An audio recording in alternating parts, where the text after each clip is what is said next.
والأرض وما طحاها ونفس وما سواها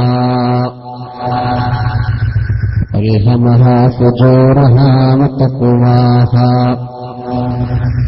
قد أفلح من زكاها وقد خاب من دساها പരിശുദ്ധ ഖുർആനിൽ قال الله عز وجل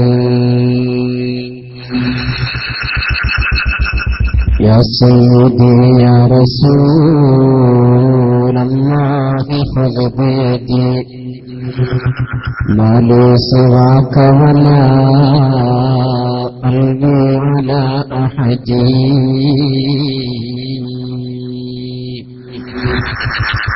يا رب صل على من هل بالهرم طه الرسول الذي قد خص بالكرم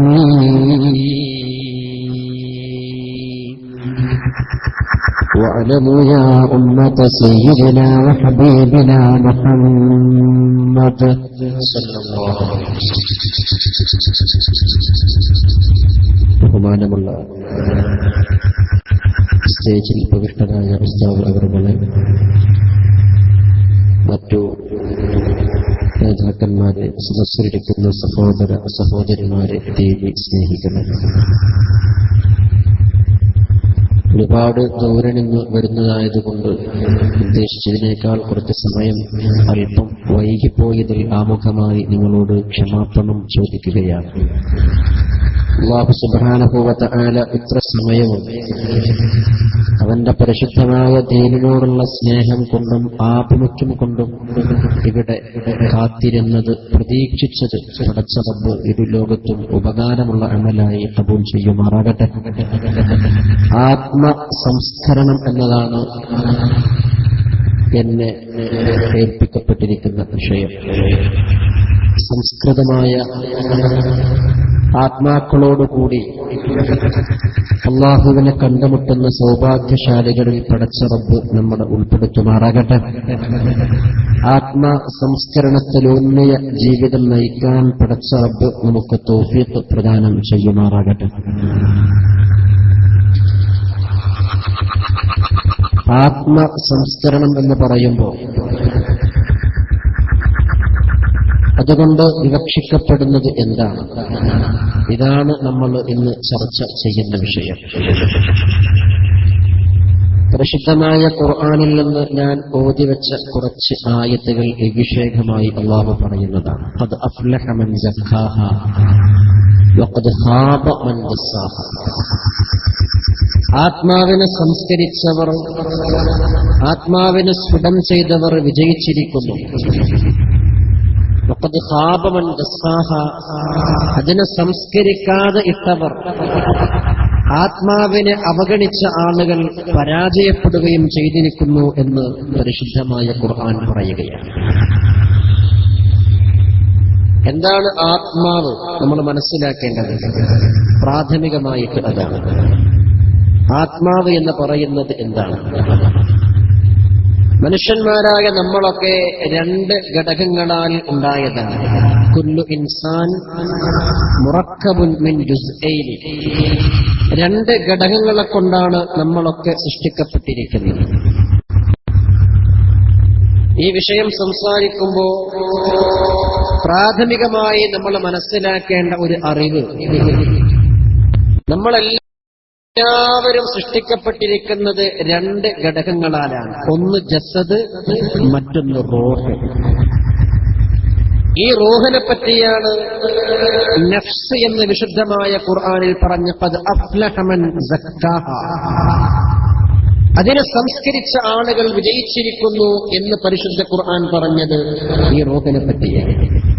ഈ റൂഹും പിന്നെ ജസദും, ഇത് രണ്ടും കൂടി ചേരുമ്പോഴാണ് മനുഷ്യനുണ്ടാകുന്നത്. ജസദ് എന്ന് പറഞ്ഞാൽ ഈ പുറമെ കാണുന്ന മനുഷ്യന്റെ ഫിസിക്കൽ സ്ട്രക്ചർ, ഇതിനാണ് ജസദ് എന്ന് പറയുന്നത്. ഇതുപോലെ റൂഹ്, ഇത് രണ്ടും കൂടിച്ചേരുമ്പോഴാണ് ഒരു പൂർണ്ണനായ മനുഷ്യനാകുന്നത്. എന്നാൽ ഇസ്ലാമിന്റെ വീക്ഷണത്തിൽ ജസദിന് പ്രത്യേക സ്ഥാനമൊന്നുമില്ല. ശരീരം എന്ന് പറയുന്നത് ആ ശരീരത്തിന് ഭംഗിയുള്ളത് കൊണ്ടോ ആകാര സൗഷ്ഠവം കൈവരുന്നത് കൊണ്ടോ അംഗലാവണ്യം കൈവരുന്നത് കൊണ്ടോ പടച്ച റബ്ബിന്റെ അടുക്കൽ പ്രത്യേക പരിഗണനയൊന്നും കിട്ടൂല. രണ്ടാമത്തെ ഘടകമായ റൂഹ്, അതിന് എത്രത്തോളം ഔന്നിത്യമുണ്ടാകുന്നോ, എത്രത്തോളം നന്മ കൈവരുന്നോ അതിനനുസരിച്ചാണ് പടച്ച റബ്ബിന്റെ അടുക്കൽ മനുഷ്യന് സ്ഥാനമുണ്ടാകുന്നത്, സ്വീകാര്യത ഉണ്ടാകുന്നത്. അല്ലാഹുവിന്റെ റസൂല് പറഞ്ഞല്ലോ, ഇന്നല്ലാഹ ലാ യൻദുറു ഇലാ ബിസാമികും വലാ ഇലാ സുവരികും. അല്ലാഹു സുബ്ഹാനഹു വ തആല നിങ്ങളുടെ ശരീരം കൊള്ളയോ നിങ്ങളുടെ ആകാര ഭംഗി കൊള്ളയോ നോക്കുകയില്ല. ഇന്നല്ലാഹ ലാ യൻദുറു ഇലാ ബിസാമികും വലാ ഇലാ സുവരികും. നിങ്ങളുടെ ജിസ്മ്, ശരീരം കൊള്ളെ, നിങ്ങളുടെ ഭംഗി കൊള്ളെ, നിങ്ങളുടെ സൂറത്ത് കൊള്ളെ അള്ളാഹു നോക്കൂല. അതിന്റെ ആവശ്യം പഠിച്ചോന്നില്ല. വലാകി യൻദുറു ഇലാ ഖുലൂബികും. അള്ളാഹു നോക്കുന്നത് മനുഷ്യന്റെ ഹൃദയത്തിലേക്കാണ്. ഇത് പറഞ്ഞിട്ട് റസൂലുള്ളാഹി ഇടതു നെഞ്ചിൽ കൈവച്ചുകൊണ്ട് പറഞ്ഞു, അത്തഖ്വ ഹാബുന. തഖ്വയുണ്ടാകേണ്ടത് ഇവിടെയാണ്, മനസ്സിന്റെ കാര്യം. അപ്പൊ മനുഷ്യന്റെ ആത്മാവിനെ സംസ്കരിച്ചെടുക്കുമ്പോഴാണ് അള്ളാഹുവിന്റെ അടുക്കൽ മനുഷ്യൻ സ്വീകാര്യനാകുന്നത്. നമുക്കറിയാം, മനുഷ്യൻ തന്റെ ഉമ്മാന്റെ ഗർഭപാത്രത്തിൽ 4ാമത്തെ മാസമാകുമ്പോഴാണ് റൂഹിന് അവരിലേക്ക് നിക്ഷേപിക്കപ്പെടുന്നത്. സഹീഹുൽ ബുഖാരിയുടെ ഹദീസനുസരിച്ചിട്ട് ഉമ്മയുടെ വയറിൽ 120 ദിവസമാകുമ്പോൾ അല്ലാഹു സുബ്ഹാനഹു വ തആല ഒരു മലക്കനെ പറഞ്ഞയക്കുന്നുവെന്നും ആ മലക്ക് അസ്റായീൽ അലൈഹിസ്സലാത്തു വസ്സലാം ആണ് എന്നും ഒക്കെ ഹദീസിലുണ്ട്. അല്ലാഹു ആ മലക്കനെ പറഞ്ഞയച്ചുകൊണ്ട് ആ മലക്കിനോട് റബ്ബ് പറയുന്നത്, ഇന്നാലിന്ന സ്ഥലത്ത് ഇന്നാലിന്ന സ്ത്രീ ഗർഭിണിയാണ്. ആ പെണ്ണിന് 4 മാസമായിട്ടുണ്ട്. ആ പെണ്ണിന്റെ വയറിനകത്ത് വളർന്നുകൊണ്ടിരിക്കുന്ന ഭ്രൂണത്തിലേക്ക് നിക്ഷേപിക്കാനുള്ള റൂഹ് ഇതാ എന്ന് പറഞ്ഞുകൊണ്ട് ആ മലക്കിന്റെ കയ്യിൽ കൊടുത്തുകൊണ്ട് ആ മലക്കിന് ആ പെണ്ണിന്റെ വയറിനകത്ത് കിടക്കുന്ന ഭ്രൂണത്തിലേക്ക് നിക്ഷേപിക്കാൻ വേണ്ടി അള്ളാഹു പറഞ്ഞയക്കുകയാണ്. അങ്ങനെയാണ് ആ മലക്ക് റൂഹുമായി വരുന്നതും ആ സ്ത്രീയുടെ ഉദരത്തിനകത്ത് വളർന്നുകൊണ്ടിരിക്കുന്ന ഭ്രൂണത്തിലേക്ക് ആ റൂഹിനെ നിക്ഷേപിക്കുന്നതും. അതോടെ ആ ഭ്രൂണം പിന്നെ റൂഹുള്ള ജീവനുള്ള ഒരു സാധനമായി മനുഷ്യനായി മാറുകയാണ്. ഈ 4 മാസമാകുന്ന സമയത്ത് അവൻ റൂഹ് നിക്ഷേപിക്കപ്പെടുന്നു എന്ന് നമ്മൾ പറഞ്ഞല്ലോ. ഈ റൂഹ് നിക്ഷേപിക്കപ്പെടുന്നതിന്റെ മുമ്പ് ഈ റൂഹ് എവിടെയായിരുന്നു? 4 മാസമാകുമ്പോ കുഞ്ഞിന് റൂഹ് കിട്ടും. കുഞ്ഞിലേക്ക് റൂഹിനെ നിക്ഷേപിക്കപ്പെടും എന്നാണല്ലോ നമ്മൾ പറഞ്ഞത്. 4 മാസമാകുന്നതിന് മുമ്പ് ഈ റൂഹ് എവിടെയായിരുന്നു?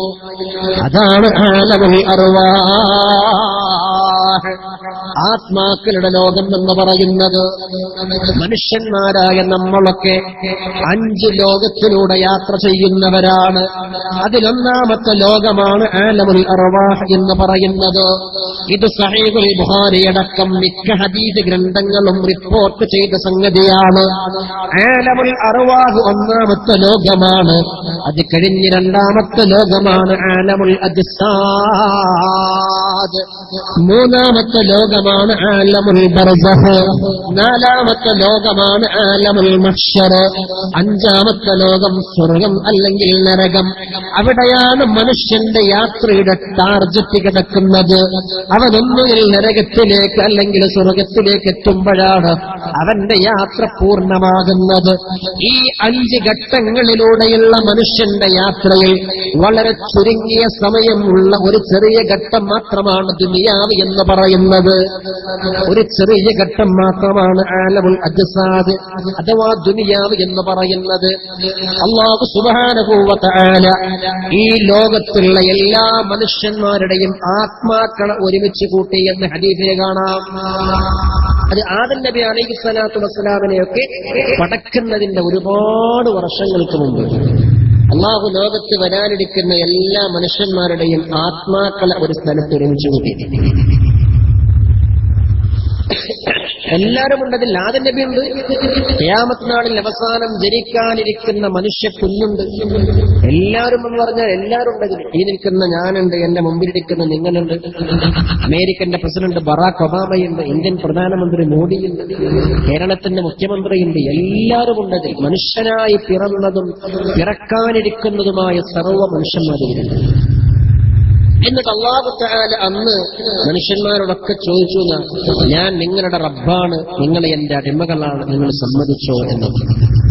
അന്നെല്ലാവരും അല്ലാഹുവിനോട് സമ്മതിച്ചതാണ്. പടച്ചോനെ ഞങ്ങൾ സമ്മതിച്ചിരിക്കുന്നു, നീ ഞങ്ങളുടെ റബ്ബും ഞങ്ങളെല്ലാവരും നിന്റെ അടിമകളുമാണ് എന്ന റബ്ബിനോട് അന്നെല്ലാവരും അംഗീകരിച്ചതാണ്.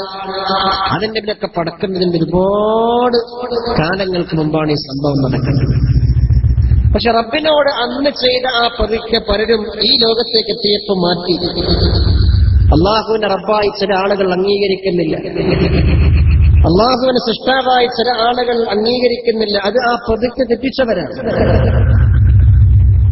അള്ളാഹുവിനോട് അന്ന് എല്ലാവരും പ്രതിജ്ഞ എടുത്തിട്ടുണ്ട്, പടച്ചോനെ ഈ ഞങ്ങളുടെ റബ്ബും ഞങ്ങളൊക്കെ നിന്റെ അടിമകളുമാണ്. നമുക്കാർക്കും ഓർമ്മയുണ്ടോ? നമുക്കാർക്കും ഓർമ്മയുണ്ടോ? നമുക്കാർക്കും ഓർമ്മയില്ല. പക്ഷെ ഓർമ്മ ഉള്ളവരുണ്ടായിരുന്നില്ല. മഹാനായിരിക്കുന്ന സയ്യിദുന അലി ഇബ്നു അബീ ത്വാലിബ് റളിയല്ലാഹു അൻഹു അന്ന മദീനത്തുൽ ഇൽമി വഅലിയും ബാബുഹാ, ഞാൻ അറിവിന്റെ ഒരു പട്ടണമാണെങ്കിൽ അതിലേക്ക് പ്രവേശിക്കാനുള്ള വാതിലാണ് അലി എന്ന് റസൂലുള്ള വിശേഷിപ്പിച്ച ഒരുപാട് രഹസ്യ വിജ്ഞാനങ്ങളുടെ കലവറയായിരുന്ന സയ്യിദുന അലി ഇബ്നു അബീ ത്വാലിബ് റളിയല്ലാഹു അൻഹു ഒരിക്കൽ പറഞ്ഞു, അല്ലാഹു തആല അന്ന് ആലമുൽ അർവാഹിൽ നമ്മൾ ഒരുമിച്ച് കൂട്ടിയതും റബ്ബ് നമ്മോട് പല കാര്യങ്ങൾ ചോദിച്ചതും അതിന് പല വിഷയങ്ങളും നമ്മൾ അങ്ങോട്ട് റബ്ബിനോട് പറഞ്ഞതുമൊക്കെ ഇന്നലെ കഴിഞ്ഞതുപോലെ എനിക്ക് ഓർമ്മയുണ്ടെന്ന് സയ്യിദുനാ അലി ഇബ്നു അബീ ത്വാലിബ് റളിയല്ലാഹു അൻഹു.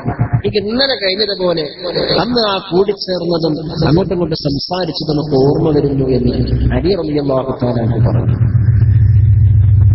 ഞാൻ പറഞ്ഞു കൊണ്ടുവന്നത് ആലമുൽ അർവാഹിനെ പറ്റി. അതാണ് ആലമുൽ അർവാഹ്. അന്ന് അല്ലാഹു എല്ലാ റൂഹിനെയും പഠിച്ചിട്ടുണ്ട്. പിന്നെ ഓരോ മനുഷ്യനും ജനിക്കേണ്ട സമയം അല്ലെ, അവൻ തന്റെ ഉമ്മയുടെ ഗർഭപാത്രത്തിനകത്ത് 4 മാസമാകുമ്പോഴാണ് അന്ന് അല്ലാഹു പഠിച്ചു വെച്ച ആ റൂഹിനെ അസ്റായിൽ വഴി, അതല്ല ജിബ്രീൽ വഴിയാണെന്നും ചില ഹദീസ് പണ്ഡിതന്മാർ പറഞ്ഞിട്ടുണ്ട്. ഏതാവട്ടെ അസ്റായിലാണെങ്കിലും ജിബ്രീലാണെങ്കിലും ആ മലക്കിന്റെ കയ്യിൽ അന്ന് അള്ളാഹു പഠിച്ചു വെച്ച, അത് മുമ്പേ റെഡിമെയ്ഡാണ്. ആ റൂഹിനെങ്ങനെ കൊടുത്തിട്ട് പിന്നാലിന്ന സ്ത്രീ ഗർഭിണിയാണ്, ആ സ്ത്രീയുടെ വയറിനകത്ത് വളർന്നുകൊണ്ടിരിക്കുന്ന കുഞ്ഞിലേക്ക് നിക്ഷേപിക്കേണ്ട റൂഹ് എന്ന് പറഞ്ഞിട്ട് മലക്കിന്റെ കയ്യിൽ കൊടുക്കുക. അങ്ങനെയാണ് ഓരോരുത്തരും മനുഷ്യനായിട്ട് ഇവിടെ ജനിക്കുന്നത്. പിന്നെ ഈ ദുനിയാവിലേക്ക് പിറന്നു വീണു. ഞാൻ പറഞ്ഞ ഈ ഘട്ടങ്ങളിൽ 5 ഘട്ടങ്ങളിൽ ഏറ്റവും ചുരുങ്ങിയത് ഈ ദുനിയാവിലെ ജീവിതം. ജിന്ദഗി ഇൻസാൻ കി ഹൈ മാനിന്ദ മുർഹുഷ്നുവാ കശാഖ് പർ ബൈഠാ കോയി ദം ചഹചഹായാ ഉഠ് ഗയാ. ഒരു പക്ഷി പറന്നു വന്ന് ഒരു മരച്ചില്ലയിൽ ഇരുന്ന് അല്പസമയം അവിടുന്ന് ശബ്ദമുണ്ടാക്കി ആ പക്ഷി അങ്ങ് പറന്നുപോയി. ഇല്ലേ, സാധാരണ പക്ഷികൾ ഇങ്ങനെ അങ്ങോട്ടും ഇങ്ങോട്ടൊക്കെ പറക്കുന്നതിനിടയിൽ ഏതെങ്കിലും മരച്ചില്ലയിലിരിക്കും.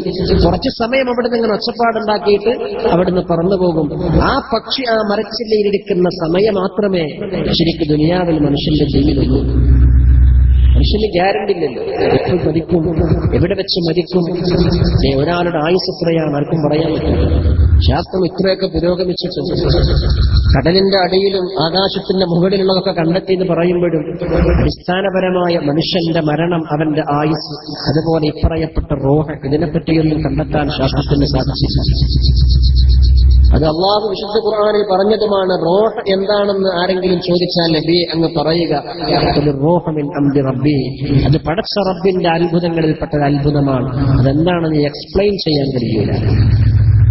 അത് ഇന്ന് വരെ ശാസ്ത്രത്തിനും കണ്ടെത്താൻ കഴിഞ്ഞിട്ടില്ല. റൂഹ്, ആത്മാവ്, മനുഷ്യന്റെ ജീവൻ, അതിന്റെ രഹസ്യങ്ങൾ ഒരിക്കലും ശാസ്ത്രത്തിന് കണ്ടെത്താൻ കഴിയില്ല. ഞാൻ പറഞ്ഞുകൊണ്ടുവന്നത് മനുഷ്യന്റെ ആ 4 മാസമായ ശരീരത്തിലേക്ക് റൂഹിനെ നിക്ഷേപിക്കും. അല്ലാഹുവിന്റെ വലിയ അത്ഭുതങ്ങളാണിതൊക്കെ. അല്ലാഹുവിന്റെ റസൂല് പറഞ്ഞല്ലോ, മൻ അറഫ നഫ്സഹു അറഫ റബ്ബഹു. ഒരാൾ തന്റെ ശരീരത്തെ മനസ്സിലാക്കിയാൽ അല്ലാഹുവിനെ മനസ്സിലാക്കുന്നു. ഒരാൾ സ്വന്തം ശരീരത്തെപ്പറ്റി മാത്രം ചിന്തിച്ചാൽ അല്ലാഹുവിനെ മനസ്സിലാക്കാൻ കഴിയും. ശരീരത്തിൽ നടക്കുന്ന പ്രക്രിയകൾ, രാസ പ്രക്രിയകൾ, ശരീരത്തിന്റെ ഫങ്ഷൻസ്, ഇതിനെപ്പറ്റി മനസ്സിലാക്കിയാൽ തന്നെ ഒരാൾ കൂലങ്കഷമായി ചിന്തിച്ചാൽ റബ്ബിനെ പറ്റി മനസ്സിലാക്കാൻ കഴിയും. ഒരു മനുഷ്യന്റെ പിറവി തന്നെ പ്രായപൂർത്തിയായ ഒരു സ്ത്രീ, ആ സ്ത്രീയുടെ ഗർഭപാത്രത്തിന്റെ അടുക്കൽ ഒരുപാട് അണ്ഡങ്ങൾ ഇങ്ങനെ ബീജത്തെ പ്രതീക്ഷിച്ചുകൊണ്ടിരിക്കുകയാണ്. ആ സ്ത്രീ തന്റെ ഭർത്താവുമായി അല്ലെങ്കിൽ ഒരു പുരുഷനുമായിട്ട് ശാരീരികമായ ബന്ധം സ്ഥാപിക്കുമ്പോ അവരുടെ ഗർഭപാത്രത്തിലേക്ക് ഈ പുരുഷന്റെ കോടാനക്കോടി ബീജങ്ങളിൽപ്പെട്ട ഒരു ബീജം കടന്നു ചെല്ലുന്നതോടുകൂടി ഗർഭപാത്രത്തിന്റെ മുൻഭാഗം, അതിന്റെ വാതിൽ ഓട്ടോമാറ്റിക്കായി അടയും. ഇതൊക്കെ പടച്ച റബ്ബിന്റെ അത്ഭുതങ്ങളല്ല. ഒന്ന് ചിന്തിച്ചു നോക്കൂ. ആ വാതിൽ അടച്ചവൻ ആരാണ്? അത് തുറന്നു വെച്ചവൻ ആരാണ്? ആ വാതിൽ അടഞ്ഞതോടുകൂടി പിന്നീട് ഗർഭപാത്രത്തിന്റെ ഉള്ളിൽ നിന്ന് പുറത്തേക്ക് ഒഴുകുന്ന രക്തം, മെൻസസ്, അവിടെ സ്റ്റോപ്പാകും. പിന്നെ ആ രക്തമാണ് അതിന്റെ ഉള്ളിൽ ഭ്രൂണമായി വളർന്നുകൊണ്ടിരിക്കുന്ന കുഞ്ഞിന് ഭക്ഷണമായിട്ട് ലഭിക്കുന്നത്. ഇതെല്ലാം പടച്ച റബ്ബിന്റെ അത്ഭുതം. ഇത് വിശുദ്ധ ഖുർആനിൽ അല്ലാഹു മനോഹരമായി പറഞ്ഞു,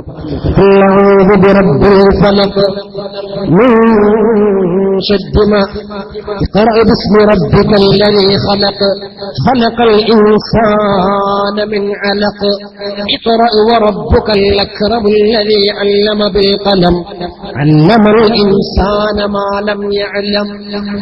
ഇവിടെ അലഖ് എന്ന് പറയപ്പെട്ട ഈ വാചകം, അതിനെപ്പറ്റി തഫ്സീർ ഗ്രന്ഥങ്ങൾ ഇങ്ങനെ വിശദീകരിച്ചിട്ടുണ്ട്.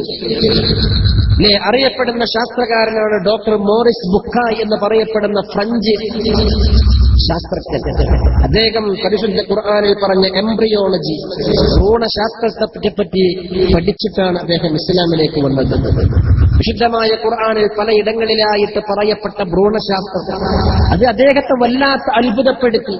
അങ്ങനെ അദ്ദേഹം അതിനെപ്പറ്റി കൂടുതൽ പഠിക്കുകയും അദ്ദേഹം ഇസ്ലാമിലേക്ക് കടന്നു വരികയും ഒരു പുസ്തകം രചിക്കുകയും ചെയ്തു. ഖുർആൻ, ബൈബിൾ ആൻഡ് സയൻസ് എന്ന് പറഞ്ഞു. ആ പുസ്തകത്തിൽ അദ്ദേഹം പറയുന്നുണ്ട്, ഖുർആൻ does not contain even a single statement which is against to the modern scientific truth. ആധുനിക ശാസ്ത്രത്തിന്റെ വിരുദ്ധമായ ഒരു ചെറിയ വാചകം പോലും ഖുർആനിലേക്ക് കണ്ടെത്താൻ കഴിയില്ല. അദ്ദേഹം എംബ്രിയോളജിയെ പറ്റി മാത്രം പഠിച്ചിട്ടാണ് ഇസ്ലാമിലേക്ക് കടന്നു വന്നത്. നമ്മുടെ വിഷയം അതല്ലാത്തതുകൊണ്ട് ഞാൻ വിശദീകരിക്കുന്നില്ല.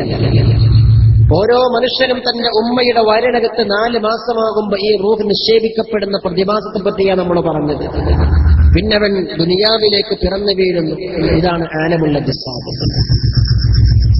ഇവിടുന്നവന്റെ മരണം പിടികൂടുന്നതോടുകൂടി പിന്നവൻ ആലമുൽ ബർസഖ്, ഖബർ ജീവിതത്തിലേക്ക് മാറും. അതാണ് 3ാമത്തെ ലോകം. അത് കഴിഞ്ഞിട്ട് പിന്നെ ആലമുൽ മഹ്ശർ, 4ാമത്തെ ലോകം. ഇതെല്ലാം വളരെ വളരെ ദീർഘമായ ലോകങ്ങളാണ്. ആലമുൽ മഹ്ശറിനെ പറ്റി തന്നെ അല്ലാഹുവിന്റെ റസൂല് പറഞ്ഞല്ലോ, 50,000 വർഷമൊക്കെ ഹിസാബിനെ കാത്തുകൊണ്ട് വിഷമിച്ച് കഴിയുന്ന ആളുകൾ മഹ്ശറിലുണ്ടാകുന്നു. ഇതൊക്കെ കേവലം ഏതെങ്കിലും ഭാവനാത്മകമായ കഥയല്ല, പരിശുദ്ധമായ റസൂലിന്റെ ഹദീസാണ്. 50,000 വർഷം. അതും റസൂല് പറയുന്നത് ദുനിയാവിലെ ഒരു വർഷത്തിന്റെ ദൈർഘ്യമാണ് മഹ്ശറിലെ ഒരു വർഷത്തിലെ ഒരു ദിവസത്തിനുള്ളത്. ഒരൊറ്റ ദിവസത്തിന് ദുനിയാവിലെ ഒരു വർഷത്തിന്റെ ദൈർഘ്യമാണ്. അങ്ങനെയുള്ള 50,000 വർഷമൊക്കെ വല്ലാത്ത പ്രയാസത്തിലും വിഷമത്തിലുമായി ആളുകൾ ഹിസാബിനെ കാത്തുകൊണ്ടിരിക്കുകയാണ്. അവസാനമാണല്ലോ ഹബീബായ മുഹമ്മദ് മുസ്തഫ സല്ലല്ലാഹു അലൈഹി വസല്ലമ തങ്ങളുടെ ശുപാർശ പടച്ച റബ്ബ് സ്വീകരിച്ചുകൊണ്ട് മനുഷ്യന്മാർക്ക് ഹിസാബിനെ തുടങ്ങുന്നത് തന്നെ. അത്രയും ദൈർഘ്യമേറിയ ഹിസാബ്, ആലമുൽ ഹിസാബ്, ആലമുൽ മഹ്ശർ, അത് 4ാമത്തെ ലോകമാണ്. പിന്നെ സ്വർഗം അല്ലെങ്കിൽ നരകം. അതാണ് മനുഷ്യന്റെ ജീവിതത്തിന്റെ അവസാനത്തെ ടാർജറ്റ് എന്ന് പറയുന്നത്. അതിനു വേണ്ടിയാണ് നമ്മൾ ജീവിക്കുന്നത്. അല്ലാഹു നമ്മുടെ ജീവിതം സ്വർഗത്തിൽ പര്യവസാനിക്കുന്ന രൂപത്തിലാക്കുമാറാകട്ടെ. ഇല്ലേ, മനുഷ്യന്റെ ജീവിതത്തിന് വളരെ വ്യക്തമായൊരു മാർഗരേഖ പരിശുദ്ധ ഇസ്ലാം വെച്ചിട്ടുണ്ട്. ഇത്രത്തോളം വളരെ ക്ലിയറായ ഒരു മാർഗരേഖ ലോകത്ത് ഒരു മതത്തിനും പറയാൻ കഴിഞ്ഞിട്ടില്ലല്ലോ. മനുഷ്യൻ എന്തിനാണ് ജനിച്ചത്, അതിന്റെ മുമ്പ് മനുഷ്യൻ എങ്ങനെ ഉണ്ടായി, മനുഷ്യൻ എന്തിന് ജീവിക്കുന്നു, ഈ ജീവിതത്തിന് ശേഷം മനുഷ്യൻ എന്താണ്, ഈ അടിസ്ഥാനപരമായ 3 ചോദ്യങ്ങൾക്ക് പരിശുദ്ധ ഇസ്ലാമിനല്ലാതെ വ്യക്തമായ മറുപടി നൽകാൻ വേറെ ഏത് മതത്തിനാ കഴിഞ്ഞിട്ടില്ല. മനുഷ്യൻ എങ്ങനെ ഉണ്ടായി, പരിശുദ്ധ ഖുർആൻ അത്ര മനോഹരമായി പറഞ്ഞു. ഖലഖൽ ഇൻസാന മിൻ സൽസാലിൻ കൽ ഫഖാർ. കളിമണ്ണിൽ നിന്നാണ് മനുഷ്യനെ ഉണ്ടാക്കിയിട്ടുള്ളത്. ആദ്യത്തെ പിതാവ് സയ്യിദുനാ ആദം നബി അലൈഹിസ്സലാത്തു വസ്സലാം. ആദം നബി അല്ലാഹു പടച്ച രൂപവും ആദം നബിയിൽ നിന്ന് ഹവ്വാ ബീവിയെ പടച്ച റബ്ബ് പടച്ച രൂപവും ഒക്കെ റസൂലുള്ളാഹി പറഞ്ഞു തന്നിട്ടുണ്ടല്ലോ. കുല്ലുകും മിൻ ആദം വആദമു മിൻ തുറാബ്. നിങ്ങളെല്ലാവരും ആദമിന്റെ മക്കളാണ്, ആദമോ മണ്ണിൽ നിന്നാണ്. ആദമിനെ പടച്ച റബ്ബ് പടച്ചതിന് ശേഷം ആദം നബി അലൈഹിസ്സലാത്തു വസ്സലാം ഉറക്കത്തിന്റെയും ഉണർച്ചയുടെയും ഇടയിലുള്ള ആ അവസ്ഥയിൽ കിടക്കുമ്പോ ഇടതുഭാഗത്തെ വാരിയെല്ലുകളിൽ ഒന്നിനെ അല്ലാഹു ഊരിയെടുക്കുകയും ആ ഊരിയെടുക്കപ്പെട്ട വാരിയെല്ലിൽ നിന്ന് ആദം നബി അലൈഹിസ്സലാത്തു വസ്സലാമിന്റെ ഭാര്യയായ നമ്മുടെ ആദ്യ മാതാവായ ഹവ്വാ ബീവി അല്ലാഹു പടക്കുകയും ചെയ്തു. അവരുടെ സ്വർഗീയ ജീവിതവും ആ സ്വർഗീയ ജീവിതത്തിൽ ഇബ്ലീസുൽ ലഈൻ അവരെ പറ്റിക്കുന്നതും അങ്ങനെ ആ വഞ്ചനയ്ക്ക് വിധേയരായി ആദം നബിയും ഹവ്വാ റളിയല്ലാഹു തആല അൻഹായും ഭൂമി ലോകത്തേക്ക് ഇറങ്ങി വരുന്നതും അവർ ഒരുപാട് വർഷക്കാലം മലഞ്ഞു നടക്കുന്നതും അവസാനം വിശുദ്ധമായ അറഫ മരുഭൂമിയിൽ വെച്ച് കണ്ടുമുട്ടുന്നതും അവർ പരസ്പരം തിരിച്ചറിയുന്നതും അവർക്ക് മക്കളുണ്ടാകുന്നതും മക്കൾക്ക് മക്കളുണ്ടാകുന്നതും അടക്കം ചരിത്രം മുഴുവനും വളരെ വ്യക്തമായി പരിശുദ്ധ ഇസ്ലാം പഠിപ്പിക്കുന്നു. ഇനി യാതൊരു സംശയവുമില്ല. എന്നാൽ മനുഷ്യന്റെ ഉൽപ്പത്തിയെപ്പറ്റി ശാസ്ത്രം പറയുന്നത് മനുഷ്യൻ കുരങ്ങുന്നുണ്ടായി, അല്ലെ, കുരങ്ങുന്നാണ് ഉണ്ടായത്. ആ മനുഷ്യന്റെ ആദ്യത്തെ പിതാവ് കുരങ്ങനായിരുന്നു, അതിന്റെ അപ്പുറത്ത് അങ്ങനെയായിരുന്നു ഇങ്ങനെയായിരുന്നു എന്ന് പറഞ്ഞിട്ട് ചില ഭാവനാത്മകമായ കെട്ടുകഥകൾ പറയാനല്ലാതെ ശാസ്ത്രത്തിന് സാധിക്കുന്നില്ല. എന്നാൽ പരിശുദ്ധ ഖുർആൻ അങ്ങനെയല്ല. പരിശുദ്ധ ഇസ്ലാം മനുഷ്യൻ എങ്ങനെ ഉണ്ടായിരുന്നു, ഇനി എങ്ങനെയാണ് ജീവിക്കുന്നത്, എന്തിനാണ് ദുനിയാവിൽ മനുഷ്യങ്ങനെ ജീവിക്കുന്നത്, പരിശുദ്ധ ഖുർആൻ വ്യക്തമായി പറഞ്ഞു. أما من طغى وآثر الحياة الدنيا فإن الجحيم هي المأوى. മനുഷ്യൻ മോശമായി നടന്നാൽ അവന് നരകമുണ്ടെന്നും وأما من خاف مقام ربه ونهى النفس عن الهوى فإن الجنة هي المأوى. അല്ലാഹുവിനെ വഴിപ്പെടുത്തുകൊണ്ട് നടന്നാൽ സ്വർഗ്ഗമുണ്ടെന്നും. മനുഷ്യനെ ദുനിയാവിൽ ജീവിക്കുന്നത് അല്ലാഹുവിനെ ആരാധിക്കാൻ മാ ഖലഖതുൽ ജിന്ന വൽ ഇൻസ ഇല്ലാ ലിയഅ്ബുദൂൻ. ഈ ദുനിയാവിന്റെ ശേഷം, ഈ ജീവിതത്തിന്റെ ശേഷം അള്ളാഹുവിനെ വഴിപ്പെട്ട ആളുകൾക്ക് സ്വർഗം, അള്ളാഹുവിനെ ധിക്കരിച്ചവർക്ക് നരകം. ഇങ്ങനെ മനുഷ്യന്റെ ജീവിതത്തെ മുഴുവനും വളരെ വ്യക്തമായിട്ട് സമർപ്പിക്കുകയാണ് പരിശുദ്ധമായ ഖുർആൻ, വിശുദ്ധമായ ഇസ്ലാം. ഈ ജീവിതത്തിൽ നമ്മുടെ വിഷയം ആത്മസംസ്കരണം എന്നുള്ളതാണ്. ഈ മനുഷ്യന്റെ ദുനിയാവിലെ ജീവിതത്തിൽ ആത്മാവിനെ സംസ്കരിച്ചവർക്കാണ് വിജയം. ഏത് വിജയം? ഈ ലോകത്തെ വിജയമല്ല, ഈ നൈമിഷികമായ ലോകത്തുള്ള വിജയമല്ല പറയുന്നത്, ആഖിറത്തിലെ വിജയം. അതാണല്ല ശാശ്വതമായ വിജയം. അവിടെ വിജയമുള്ളത് ഖദ് അഫ്ലഹ മൻ സക്കാഹ വഖദ് ഖാബ മൻ ദസ്സാഹ.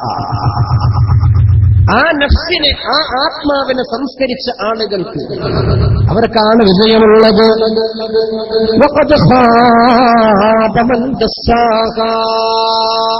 ആത്മാവിനെ അവഗണിച്ച ആളുകൾക്ക് നരകമുണ്ട്, അവർക്ക് പരാജയമുണ്ട് എന്നാണ് പരിശുദ്ധമായിരിക്കുന്ന ഖുർആൻ നമ്മളെ പഠിപ്പിക്കുന്നത്. ഇങ്ങനെയാണ് ആത്മാവിനെ സംസ്കരിക്കേണ്ടത്. അല്ലേ, പരിശുദ്ധമായിരിക്കുന്ന റമളാൻ നമ്മുടെ പടിവാതിലിൽ എത്തി നിൽക്കുകയാണ്. എന്തിനാണ് അല്ലാഹു തആല റമളാനിനെ നമുക്ക് നൽകിയിരിക്കുന്നത്? അതും വിശുദ്ധ ഖുർആൻ പറഞ്ഞത് ലഅല്ലക്കും തത്തഖൂന, നിങ്ങൾക്ക് തഖ്വയുണ്ടാകാൻ. എങ്ങനെ തഖ്വയുണ്ടാകും? ആത്മാവിനെ സംസ്കരിക്കുമ്പോഴാണ് ആത്മാവിന് തഖ്വയുണ്ടാകുന്നത്. ലഅല്ലക്കും തത്തഖൂൻ, നിങ്ങൾക്ക് തഖ്വയുണ്ടാകാൻ വേണ്ടിയാണ് പരിശുദ്ധമായ നോമ്പ് നിങ്ങൾക്ക് നിർബന്ധമാക്കപ്പെട്ടത് എന്നാണ് വിശുദ്ധമായിരിക്കുന്ന ഖുർആനിൽ അല്ലാഹു പറയുന്നത്. അവിടെയാണ് ആത്മസംസ്കരണത്തിന്റെ പ്രാധാന്യം നമ്മൾ മനസ്സിലാക്കേണ്ടത്. മനസ്സ് ശരിയാകും. ഒരുപാട് അമലുകളാണ്, ഒരുപാട് ആരാധനകളാണ് ഇസ്ലാം എന്ന് നമ്മൾ തെറ്റിദ്ധരിക്കുന്നത്. ആ ഒരു തെറ്റിദ്ധാരണയാണ് ഇന്ന് പ്രധാനമായിട്ട് സമൂഹത്തിലുള്ളത്. ഇസ്ലാം എന്ന് പറയുന്നത് ഒരു പിടി ആരാധനകളുടെ കൂമ്പാരാണെന്ന് മനസ്സിലാക്കണം. ഇസ്ലാം എന്ന് പറയുന്നത് കേവലം ആരാധനകൾ മാത്രമല്ല. അങ്ങനെ ഒരുപാട് റബ്ബിനെ ആരാധിച്ചതുകൊണ്ട് മാത്രം സ്വർഗത്തിൽ കടക്കുമെന്നും നമ്മൾ മനസ്സിലാക്കണം. അങ്ങനെ കടക്കൂല എന്ന് പഠിപ്പിക്കാനാണ് ഹബീബായ മുഹമ്മദ് മുസ്തഫ സല്ലല്ലാഹു അലൈഹി വസല്ലമ തങ്ങളടക്കമുള്ള എല്ലാ പ്രവാചകന്മാരും ഈ ലോകത്തേക്ക് കടന്നു വന്നത്. ലോകത്തെ ഏറ്റവും വലിയ ആബിദാരായിരുന്നു, അല്ലാഹുവിന്റെ റസൂലായിരുന്നു. ظلمت سنة من أحيا الظلام إلى أن اشتقت قدما كل من برمي مولاي دائما أبدا على حبيبك خير الخلق كلهم. അല്ലാഹുവിന്റെ റസൂലിന്റെ ആരാധന എങ്ങനെയായിരുന്നു? ആയിഷ ബീവി പറയുന്നുണ്ട്, ഞാനും റസൂലും ഒരിക്കൽ രാത്രി കടക്കാൻ വേണ്ടി ഉറങ്ങാൻ വേണ്ടി ഒന്നിച്ചിട്ടുണ്ട്. അർദ്ധരാത്രിയായപ്പോ റസൂലുള്ള എന്റെ സമീപത്തിൽ നിന്ന് മെല്ലെ എഴുന്നേറ്റ് പുറത്തുപോയി റസൂലുള്ള വുളൂ ഉണ്ടാക്കി വന്നു. ഞങ്ങളുടെ കട്ടിലിന്മേൽ വിരിച്ചിരുന്ന ഒരു ജംകൂൾ ഉണ്ടായിരുന്നു. ആ ജംകൂൾ എടുത്തിട്ട് റസൂലുള്ള താഴെ വിരിച്ചു. എന്നിട്ട് നബി നിസ്കരിക്കാൻ തുടങ്ങി. ഞാൻ നബിയുടെ നിസ്കാരം ഇങ്ങനെ നോക്കിക്കൊണ്ടിരുന്നു. ഒരുപാട് സമയമാണ് റസൂലുള്ള അന്ന് ഖുർആൻ ഓതിയത്. ഫാത്തിഹ സൂറത്ത് കഴിഞ്ഞ് ദീർഘമായ സൂറത്ത്. ഒരുപാട് സമയം റസൂലുള്ള അങ്ങനെ നൃത്തത്തിലാണ്. പിന്നെ റസൂലുള്ള റുകൂഇലേക്ക് പോയി. എത്ര സമയമാ റസൂലുള്ള റുകൂഇൽ കടന്നത്. പിന്നെ ഇഅ്തിദാലിലേക്ക് വന്നു. പിന്നെ സുജൂദിലേക്ക് ചെന്നു. ആ സുജൂദിൽ റസൂലുള്ള റസൂലുള്ളാഹിന്റെ സുജൂദ് ഇങ്ങനെ ദീർഘിച്ചു പോയി. ഹത്താ ഖശീതു അന്നഹു ഖുബിള, ഞാൻ കരുതിപ്പോയി റസൂലുള്ള വഫാത്തായിട്ടുണ്ട് എന്ന് ഞാൻ പേടിച്ചുപോയി. സുജൂദിലേക്ക് പോയി റസൂലുള്ള എഴുന്നേൽക്കുന്നത് കാണുന്നില്ല. അങ്ങനെ കടക്കുക തന്നെയാണ്, സുജൂദിലായി കടക്കുക തന്നെയാണ്. ഒരുപാട് സമയം കഴിഞ്ഞിട്ട് മാത്രമേ റസൂലിന്റെ സുജൂദിൽ നിന്ന് എഴുന്നേറ്റതുള്ളൂ. റസൂലിന്റെ നിസ്കാരം കഴിഞ്ഞപ്പോ ഞാൻ എന്റെ കട്ടിലിൽ നിന്ന് നല്ല എഴുന്നേറ്റിരുന്നു. താഴേക്ക് ഇറങ്ങിയപ്പോ അല്ലാഹുവിന്റെ റസൂല് സുജൂദിലായി കടന്നുകൊണ്ട് നിലത്ത് കണ്ണീരൊലിപ്പിച്ചതിന്റെ ആ തണുപ്പ് എന്റെ കാലിന്റെ ചുവട്ടിൽ എനിക്ക് അനുഭവപ്പെട്ടു. റസൂലുള്ള സുജൂദിൽ കടന്നിട്ട് കരയായിരുന്നു. റസൂലുള്ള കരഞ്ഞ കണ്ണുനീർ അവിടെ യാഗ വ്യാപിച്ചിട്ടുണ്ട്. ഞാൻ നിലത്തേക്കിറങ്ങിയപ്പോ എന്റെ കാലിന്റെ ചുവട്ടിൽ റസൂലുള്ളാഹിന്റെ കണ്ണീരിന്റെ തണുപ്പ് എനിക്ക് അനുഭവപ്പെട്ടു. ഇത് റസൂലുള്ളാഹിന്റെ ഇബാദത്തിന്റെ രൂപമാണ്. ആ റസൂൽ ഒരിക്കൽ പറഞ്ഞു, ഞാനൊന്നും എന്നെ അമലോട് സ്വർഗ്ഗത്തിൽ കടക്കുമെന്ന് കരുതുന്നില്ല. റസൂലുള്ളാഹിന്റെ ഹദീസാണ്, ഞാനൊന്നും എന്നെ അമലോട് സ്വർഗ്ഗത്തിൽ കടക്കുന്നതിന് യാതൊരു പ്രതീക്ഷയില്ല. അള്ളാഹുവിന്റെ റഹ്മത്ത് കിട്ടിയാലല്ലാതെ ഞാനൊന്ന് സ്വർഗ്ഗത്തിൽ കടക്കുന്നത്. ഇതിപ്പോ ഈ രൂപത്തിൽ അമല് ചെയ്ത റസൂലുള്ളാഹിന്റെ വാക്കാണ്. ഞാൻ പറഞ്ഞുകൊണ്ടുവന്നത് കേവലം ആരാധനകളുടെ പുറംപൂച്ചുകളായി മാറിയിരിക്കുകയാണ് നമ്മുടെ ജീവിതങ്ങൾ. കേവലം കുറെ ആരാധനകൾ, ഇബാദത്തുകൾ, കാട്ടിക്കൂട്ടലുകൾ, അല്ലേ, വെറും പുറംമൂടി മാത്രമാണ് ഇന്ന് മനുഷ്യന്റെ ഇബാദത്തുകളൊക്കെ. ഒരു ഉറുദു കവി പറഞ്ഞതുപോലെ,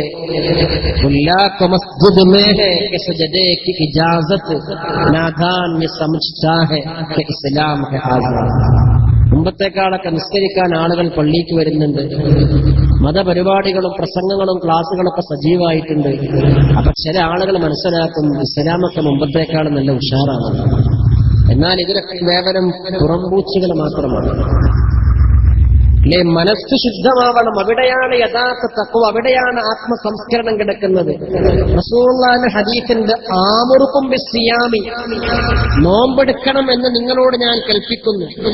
ഞാൻ നിങ്ങളോട് അനുഷ്ഠിക്കണമെന്ന് പറയുന്ന നോമ്പിന്റെ ഉദാഹരണം റസൂലുള്ള പറയാണ്. അങ്ങനെ ഞാൻ നിങ്ങളോട് അനുഷ്ഠിക്കണം എന്ന് പറയുന്ന നോമ്പ് എടുത്ത ഒരാള് കമസലി റജുലിൻ ഫീ ഉസാബത്തിൻ മഅഹു സുറത്തു മിസ്കിൻ കുല്ലു വാഹിദിൻ യുഹിബ്ബു അൻ യജിദ റീഹഹാ. റമളാൻ പടിവാതിലിൽ എത്തി നിൽക്കുകയാണ്. നമ്മൾ ആലോചിച്ചു റസൂലുള്ളാഹി പറഞ്ഞത് റമളാനിലെ ഒരു യഥാർത്ഥ നോമ്പുകാരൻ കമസലി റജുലിൻ ഫി ഉസാബത്തിൻ, ഒരു ആൾക്കൂട്ടത്തിൽ നിൽക്കുന്ന മനുഷ്യനെ പോലെയാണ്. ഈ മനുഷ്യന്റെ കയ്യിൽ മഅഹു സുറത്തു മിസ്കിൻ, കസ്തൂരിയുടെ ഒരു കൊട്ടയുണ്ട്. കുല്ലു വാഹിദിൻ യുഹിബ്ബു അൻ യജിദ റീഹഹാ. ആ മനുഷ്യന്റെ ചുറ്റും നിൽക്കുന്ന ആളുകളൊക്കെ ഇവന്റെ കസ്തൂരി കൊട്ടയിൽ നിന്ന് പുറത്തേക്കൊഴുകുന്ന സുഗന്ധം ആസ്വദിക്കാൻ താല്പര്യപ്പെടുന്നു. ഇതുപോലെയാണ് ഒരു യഥാർത്ഥ നോമ്പുകാരൻ.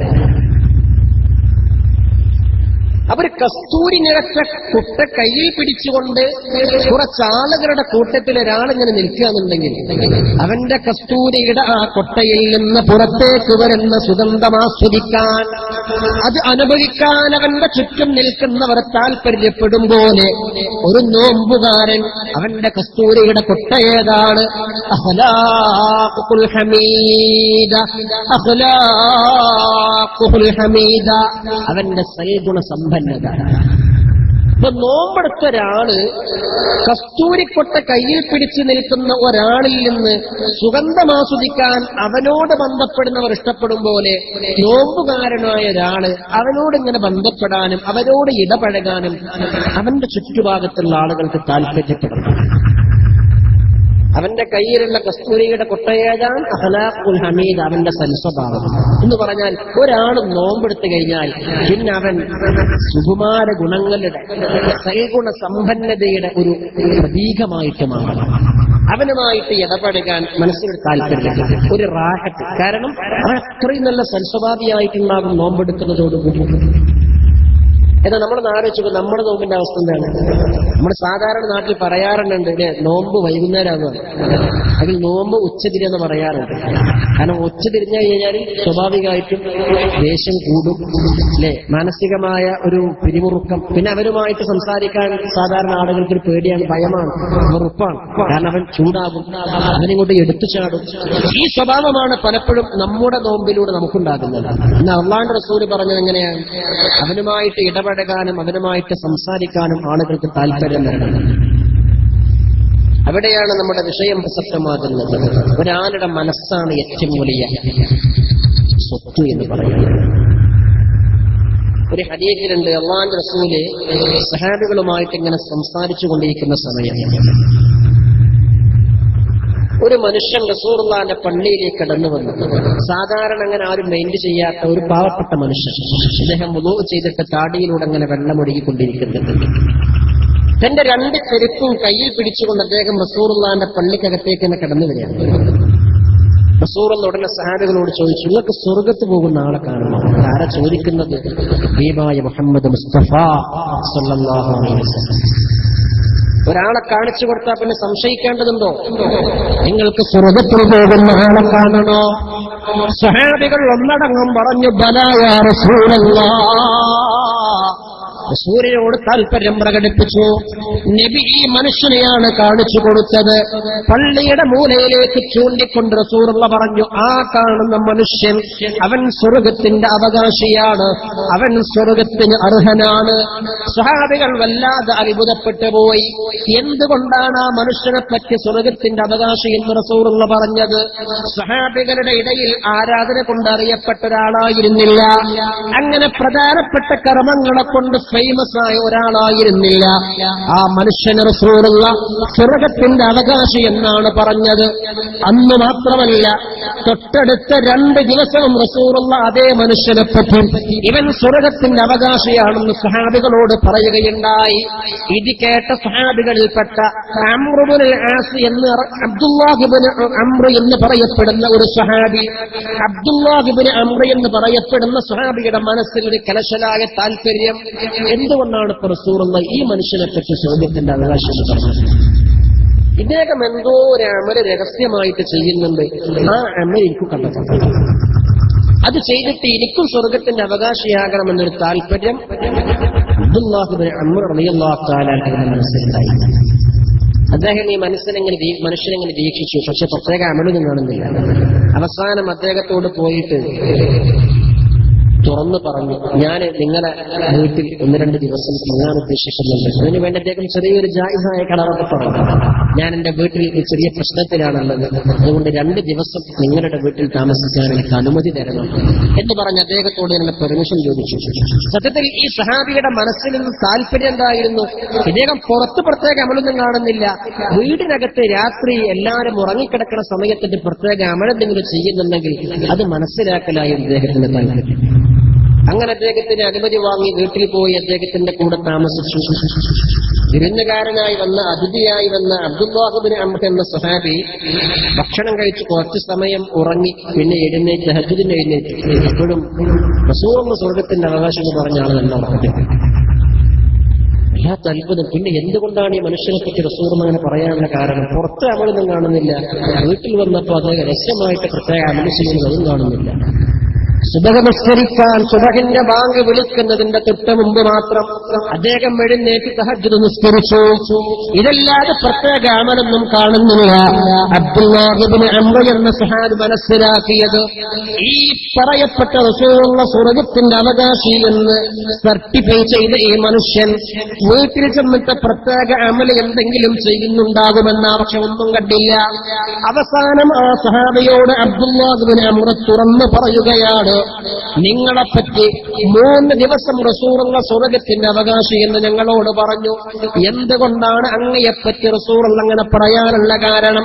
സത്യത്തിൽ ഇന്നലെ രാത്രി നിങ്ങളെ വീട്ടിൽ ഞാൻ നിന്നതും നിങ്ങളോട് കൂടെ താമസിക്കാൻ അനുമതി തേടിയതും നിങ്ങൾ രഹസ്യമായി വല്ല അമലും ചെയ്യുന്നുണ്ടോ എന്ന് മനസ്സിലാക്കാനും, അങ്ങനെ വല്ല അമലും ചെയ്യുന്നുണ്ടെങ്കിൽ അതേ അമൽ എന്റെ ജീവിതത്തിലും അനുവർത്തിക്കാനും സ്വർഗ്ഗത്തിന്റെ അവകാശിയാകാനും വേണ്ടിയായിരുന്നു.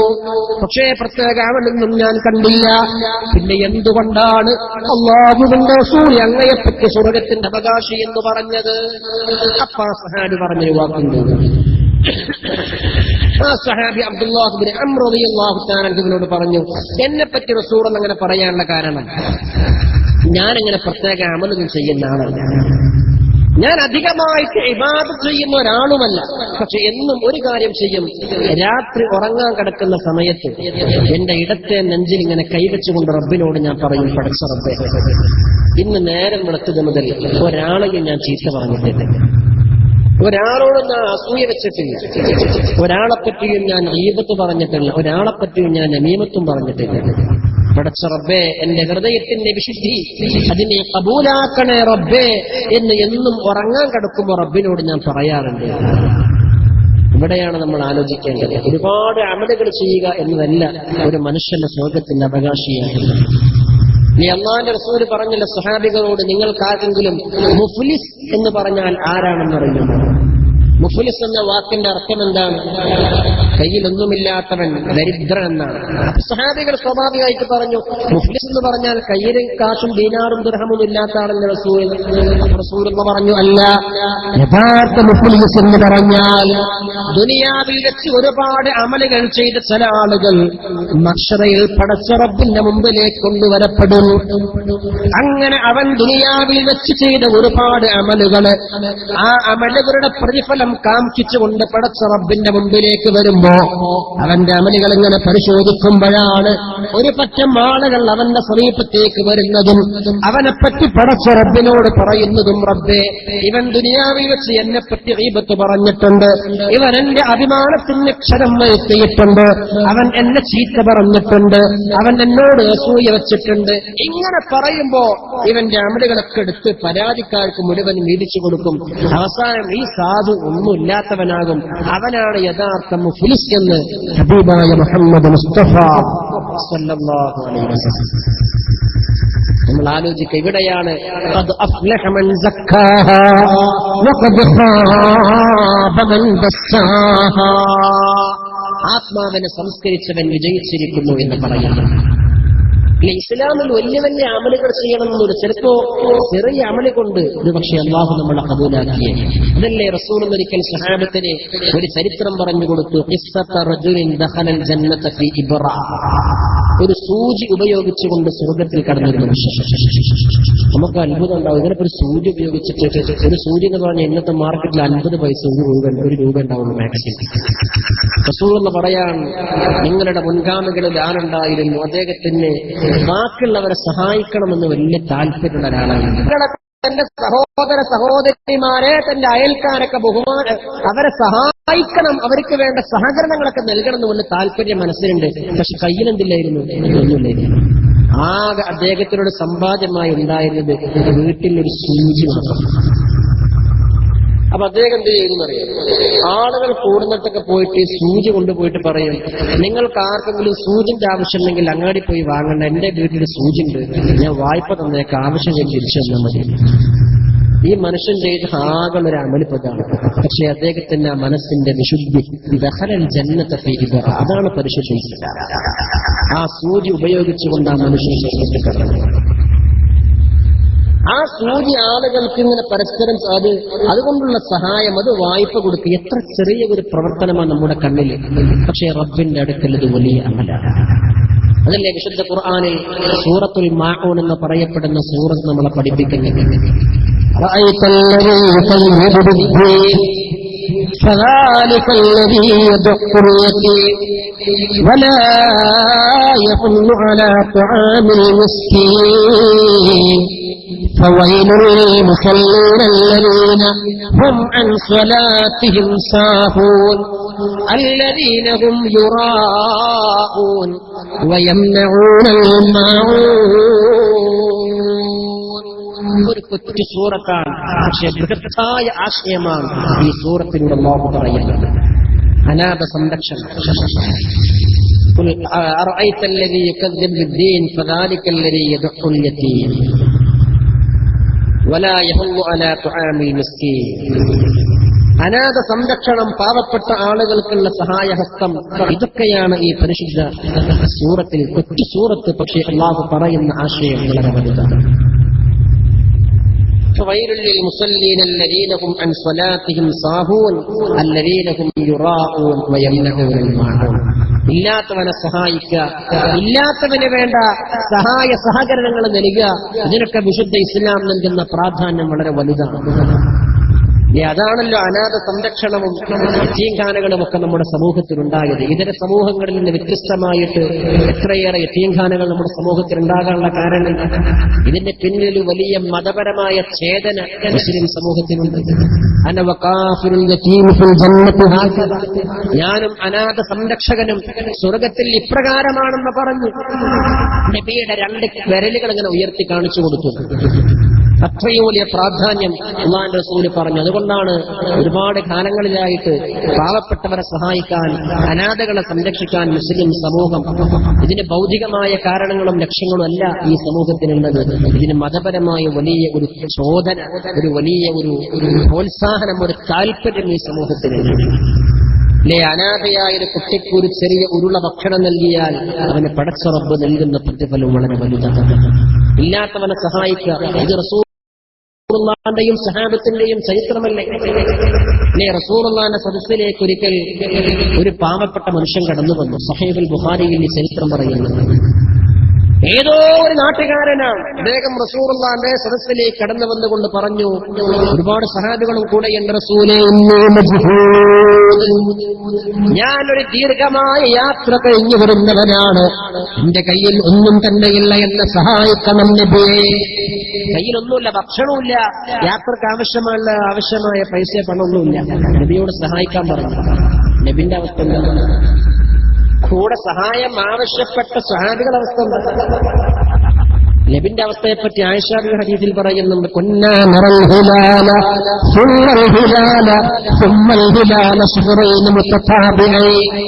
ഞങ്ങൾ റസൂലുള്ളാഹിന്റെ വീട്ടിലെ റസൂലുള്ളാഹിന്റെ പത്നിമാര്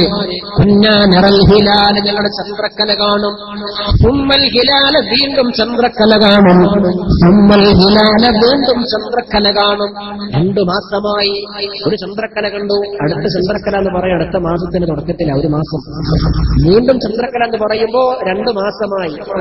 2 മാസം തുടർച്ചയായി വയറൊന്നും നിറച്ച് ഭക്ഷണം കഴിക്കാൻ പോലും അവസരം കിട്ടാത്ത ഒരുപാട് മാസങ്ങൾ ഞങ്ങൾ ജീവിതത്തിൽ ഉണ്ടായിട്ടുണ്ടെന്ന് മഹതിയായ ആയിഷത്തുൽ കുബ്ര റളിയല്ലാഹു തആല അൻഹ പറയുന്നു. റസൂലുള്ളാഹിന്റെ വീട്ടിലത്തെ അവസ്ഥയിൽ സല്ലല്ലാഹു അലൈഹി വസല്ലമ തങ്ങൾ പലപ്പോഴും രാവിലെ ഭക്ഷണം തേടിക്കൊണ്ട് തന്റെ ഭാര്യമാരുടെ വീട്ടിലൊക്കെ പോയി നോക്കും. ഒന്നുമില്ലെങ്കിൽ പലപ്പോഴും റസൂലുള്ള പറയും, എന്നാ എനിക്കിന്ന് നോമ്പാണ്. അല്ലെ, സുന്നത്ത് നോമ്പിനും ഭക്ഷണം കഴിച്ചിട്ടില്ലെങ്കിൽ ളുഹറിന് മുമ്പ് നീട്ടി വെച്ചാൽ മതിയല്ലോ. റസൂലുള്ളാഹിന് നോമ്പായിരിക്കും. ഒരിക്കലും ഉമർ റളിയല്ലാഹു തആല റസൂലുള്ളാഹിന്റെ വീട്ടിലേക്ക് വരികയാണ്. വീടിന്റെ മുറ്റത്ത് റസൂൽ അങ്ങനെ വിഷണ്ണരായി ഇരിക്കുന്നത് കണ്ടപ്പോൾ തന്നെ ഉമർ തങ്ങൾക്ക് മനസ്സിലായി, ഇന്ന് നബി ഒന്നും കഴിച്ചിട്ടില്ല, റസൂലുള്ള ഇന്ന് ഭക്ഷണമൊന്നും കഴിച്ചിട്ടില്ല എന്ന് മനസ്സിലായി. ഉടനെ നബിയുടെ വീടിനകത്തേക്ക് കയറി ചെന്ന് അവിടെ എന്തെങ്കിലും ഭക്ഷണം ഉണ്ടോന്ന് അറിയാൻ വേണ്ടി അവിടെ ആകെ തെരഞ്ഞു നോക്കിയപ്പോ പൊട്ടിപ്പോയ പിന്നിപ്പോയ ഒരു ചെറിയ റൊട്ടിക്കഷ്ണം കയ്യിൽ കിട്ടി. ഈ റൊട്ടിക്കഷ്ണം കയ്യിൽ പിടിച്ച് റസൂലുള്ളാഹിന്റെ മുമ്പിൽ വന്നിട്ട് വിട്ട് പൊട്ടിക്കരഞ്ഞു. സയ്യിദുനാ ഉമർ ഇബ്നുൽ ഖത്താബ് റളിയല്ലാഹു തആല, എന്താ റസൂൽ അങ്ങയുടെ വീട്ടിലത്തെ അവസ്ഥ? രാവിലെ പട്ടിണി, ഉച്ചക്കും പട്ടിണി, രാത്രിയും പട്ടിണി. നമ്മുടെ അയൽ രാജ്യങ്ങളായ കിസ്റയുടെയും കൈസറിന്റെയും കൊട്ടാരങ്ങളിൽ ഒരു നേരം ടൺ കണക്കിന് ഭക്ഷണങ്ങൾ പാഴാക്കിക്കളയുമ്പോൾ റസൂലേ അങ്ങയുടെ വീട്ടിൽ രാവിലെ പട്ടിണി, ഉച്ചക്ക് പട്ടിണി, രാത്രിയും പട്ടിണി. ആരാണ് ഈ റസൂല്? അലക്സാണ്ട്രിയ മുതൽ സൈപ്രസ് വരെ പരന്നു കിടക്കുന്ന പ്രവിശാലമായ ഒരു വലിയ രാജ്യത്തിന്റെ ഭൗതിക തലവനായ ഹബീബായ മുഹമ്മദ് മുസ്തഫ സല്ലല്ലാഹു അലൈഹി വസല്ലം തങ്ങളുടെ വീട്ടിൽ ഒരു നേരം സംതൃപ്തമായ നിലയിൽ ഭക്ഷണം വയറ് നിറയെ കഴിക്കാൻ പോലുമില്ലായിരുന്നു എന്ന് പറയുമ്പോൾ അവിടെയാണ് നമ്മൾ മനസ്സിലാക്കേണ്ടത് ഈ ദുനിയാവിന് അവരൊക്കെ കൊടുത്തിരുന്ന സ്ഥാനം. ഉമർ തങ്ങളുടെ റസൂൽ എന്ന് പറഞ്ഞു, ഉമറെ എന്തിനാ വിഷമിക്കണത്? അവർക്ക് ദുനിയാവല്ലേ ഉള്ളൂ, അതവര് ഉഷാറായിട്ട് അനുഭവിക്കട്ടെ, നമ്മുടെ ലോകം മാത്രമല്ല. ആ സമയത്ത് ഉമർ തങ്ങളോട് റസൂൽ ഇങ്ങനെ പറഞ്ഞ് സമാധാനിപ്പിച്ചു. അതാണ് നമ്മുടെ വിഷയത്തിന്റെ കാതല്.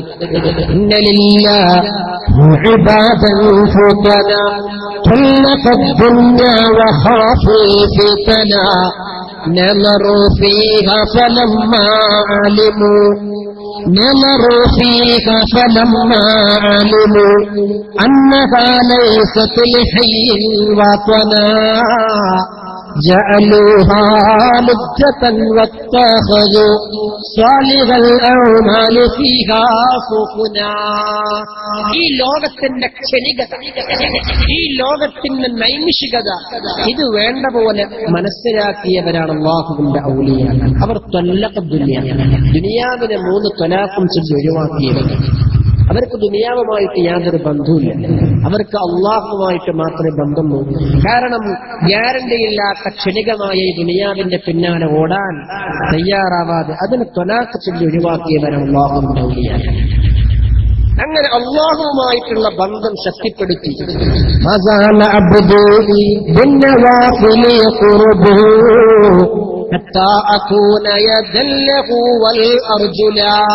അള്ളാഹുവുമായിട്ട് ബന്ധം കണ്ട് ശക്തിപ്പെടുത്തിയപ്പോ അള്ളാഹു തആല അവരുടെ കൈയും കാലും കണ്ണും കാതുമൊക്കെ ആയിരിക്കും. എന്ന് പറഞ്ഞാൽ അവരുടെ കണ്ണിനും കാതിനും കാലിനും കൈയിനും ഒരു അമാനുഷികമായ പവർ അള്ളാഹു തആല നൽകുകയുണ്ടായി. അവർ ഈ ലോകത്തോടുള്ള ബന്ധം വിച്ഛേദിച്ചവരാണ്. ഞാൻ പറഞ്ഞുകൊണ്ടുവന്നത് റസൂലുള്ളാഹിന്റെ വീട്ടിലത്തെ അവസ്ഥയെ പറ്റിയാണ്. ഇതായിരുന്നു റസൂലുള്ളാഹിന്റെ വീട്ടിലത്തെ അവസ്ഥ. സ്വഹാബികളുടെ വീട്ടിലത്തെ അവസ്ഥ. അപ്പൊ ഈ ദീർഘമായ യാത്ര ചെയ്തു വരുന്ന ഈ മനുഷ്യന്റെ കയ്യിലൊന്നുമില്ല റസൂൽ എനിക്കെന്തെങ്കിലും തരണം എന്ന് പറഞ്ഞപ്പോ റസൂലിന്റെ ഉടനെ തന്റെ ഭാര്യമാരുടെ വീട്ടിലേക്ക് എന്തെങ്കിലും ഉണ്ടോന്ന് അറിയാൻ വേണ്ടി ഒരാളെ വിളിച്ചിട്ട് പറഞ്ഞയച്ചു. അദ്ദേഹം എല്ലായിടത്തും പോയി നോക്കി, ഒന്നുമില്ല. ആ മനുഷ്യൻ വന്നു റസൂലിനോട് പറഞ്ഞു, റസൂൽ അങ്ങയുടെ വീട്ടിലൊന്നുമില്ലല്ലോ. ഉടനെ റസൂൽ സ്വഹാബികളോട് പറഞ്ഞു, നമുക്കൊന്നൊരു അതിഥിയുണ്ട്, അദ്ദേഹത്തെ സൽക്കരിക്കാൻ പറ്റിയ ആരെങ്കിലും നിങ്ങളുടെ കൂട്ടത്തിലുണ്ടോ? സത്യത്തിൽ ഇങ്ങനെയുണ്ടായിരുന്ന സഹാബികളുടെ കഥ വളരെ കഷ്ടമായിരിക്കും.